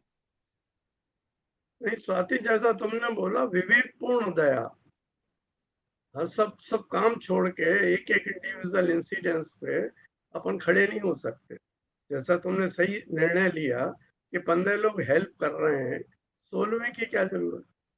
हाँ, अगर वो हेल्प नहीं कर रहे, सिर्फ दर्शक की तरह खड़े हैं, तो तुमको जरूर रुकना चाहिए था। तो जैसा तुमने भी कहा, विवेकपूर्ण दया, ये शायद ज्यादा प्रैक्टिकल इसमें बस चीज है। इतना ही ऐड कर सकते हैं। वैसे तो स्वाति ने जो किया वो व्यवहार्य है। इतना ही कर सकते हैं कि शायद एक क्षण को रुक के वहां पूछ लेते अगर कि भाई किसी की कुछ और जरूरत तो नहीं है, क्योंकि जो लोग खड़े हैं क्या पता उनके पास कितने साधन हैं, क्या हैं, ये उनके पास संभावना है कि नहीं कि उसको ले जा सकेंगे अस्पताल तक, क्या इसकी जरूरत है। Perhaps that would have been the best. लेकिन ये बात सही है आपकी कि इतनी डिमांड्स आती हैं। एक बार आप कहीं पता लग जाए कि आपका चैरिटेबल डिस्पोजिशन है तो आपकी रिसोर्सेज बहुत लिमिटेड हैं। इतनी डिमांड्स आती हैं, इतनी डिमांड्स आती हैं, हो सकता है उसमें कुछ बहुत जेन्युइन हो, लेकिन आपके पास तरीका नहीं है जानने का किस किस की आप मदद करेंगे। आपके साधन सीमित हैं। अगर असीमित है तो तब तो आप सबकी मदद कर सकते हैं, लेकिन सब सीमित हैं तो फिर जिसकी आप कर सकते हैं उसकी आप करिए। जितना विवेक से निर्णय लीजिए, जैसा योगेंद्र जी ने कहा। तो हो सकता है कि कुछ डिजर्विंग लोग रह जाएं, उससे आपकी मदद से वंचित रह जाएं, पर आपकी सीमाएं हैं। ठीक है, thank you so much uncle, thank you. Vibha ji, आपका हैंड रेज है, आपका भी कुछ और पॉइंट है अभी? नहीं नहीं, बाजी। बस यही है। मेरे को तो यही लगता है कि उस बंदे के पुण्य पाप पे भी बहुत कुछ डिपेंड करता है कि दूसरे व्यक्ति के क्या भाव बन रहे हैं।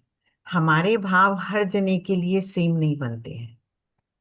तो ये बहुत बड़ा पॉइंट मुझे लगता है कि उस व्यक्ति के वो पुण्य पाप पे भी है, और हमें तो हमेशा ही कंसंट्रेट रहना है, निर्विकल्पता पे चलना है, कम विकल्पों पे चलना है कि अगर मैंने दान दिया और उसके बाद मैं सोचती रही मैंने क्यों दे दिया, क्या किया, कैसे किया, तो वो दान सार्थक नहीं है।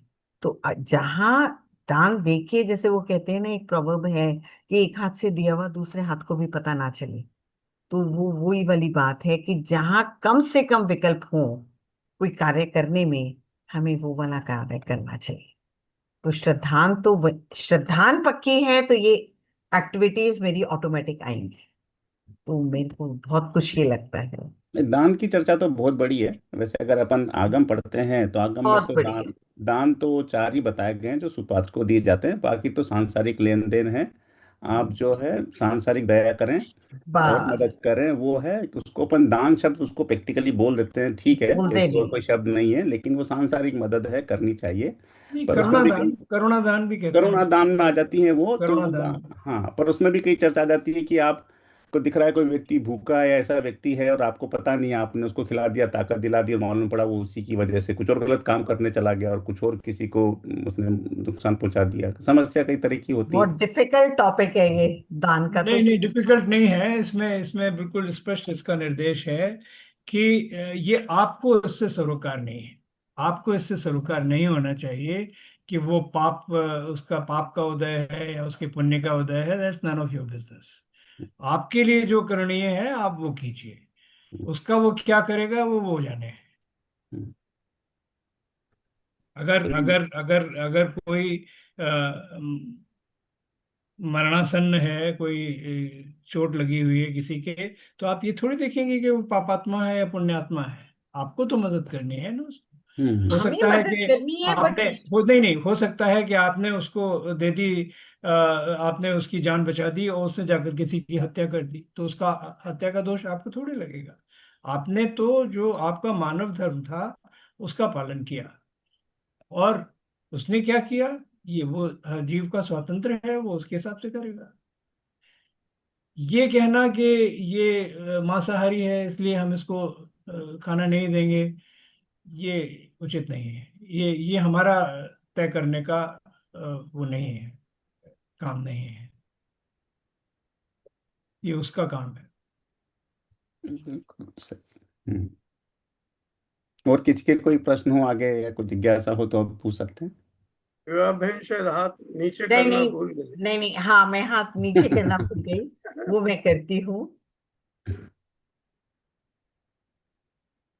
अभी अपना समय तो वैसे हो चुका है, अपन 9 मिनट ऊपर हैं। और वैसे एक पर्सनल, जस्ट लास्ट एक पर्सनल एक्सपीरियंस है विभा जी से। विभा जी को बुलाया था हमने जैनिन के सेशन में, जो पहले कोविड के पहले फिजिकल होता था। तो जो टाइम दिया था 11 बजे, तो शी रीच अर्ली, तो उन्होंने फोन नहीं किया। I think she reach about 10:30 और सो। हमने बोला कि आपने फोन क्यों नहीं किया जब आ गए थे वहां पे, क्योंकि 11 बजे के बाद ही वो अंदर आई। उन्होंने बोला कि मैं विकल्प और लोगों के बांधना नहीं चाहती मेरे उससे। तो हमने बोला कि हमें इतनी इंस्पिरेशन मिली कि एक एक जो क्षण में। तो that was our direct experience with Vibha ji about 5 years back और 6 years बैक, जब मिले थे जेनिन में, या थोड़ा ज्यादा था, 7 साल पहले। हाँ। तो that was that. Thank you ji. मुझे बहुत आज भी लगता है कि मेरी वजह से किसी के विकल्प ना हो, तो मेरा एक्शन ऐसा रहे कि मेरी वजह से किसी का विकल्प ना रहे। ये मेरे कॉलेज में हर चीज में रहता है, मैं किसी के विकल्प का निमित्त ना बनूं। तो ये मेरे काफी, ये मेरा प्रयास रहता है कि मैं किसी को किसी भी तरह का विकल्प बनने में निमित्त ना बनूं।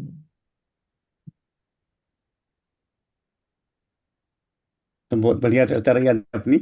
मुझे नहीं लग रहा है कि अभी कोई और किसी की कोई जिज्ञासा है आज। तो आज अपना सेशन अपन यहाँ पर अंत करेंगे। धन्यवाद विपुल जी, बहुत बढ़िया सेशन रहा। और अपन कोर ग्रुप में चर्चा कर लेंगे कि अब अगला सेशन कैसे प्लान करना है। तो मैं अब जिनवाणी स्तुति प्ले करता हूँ।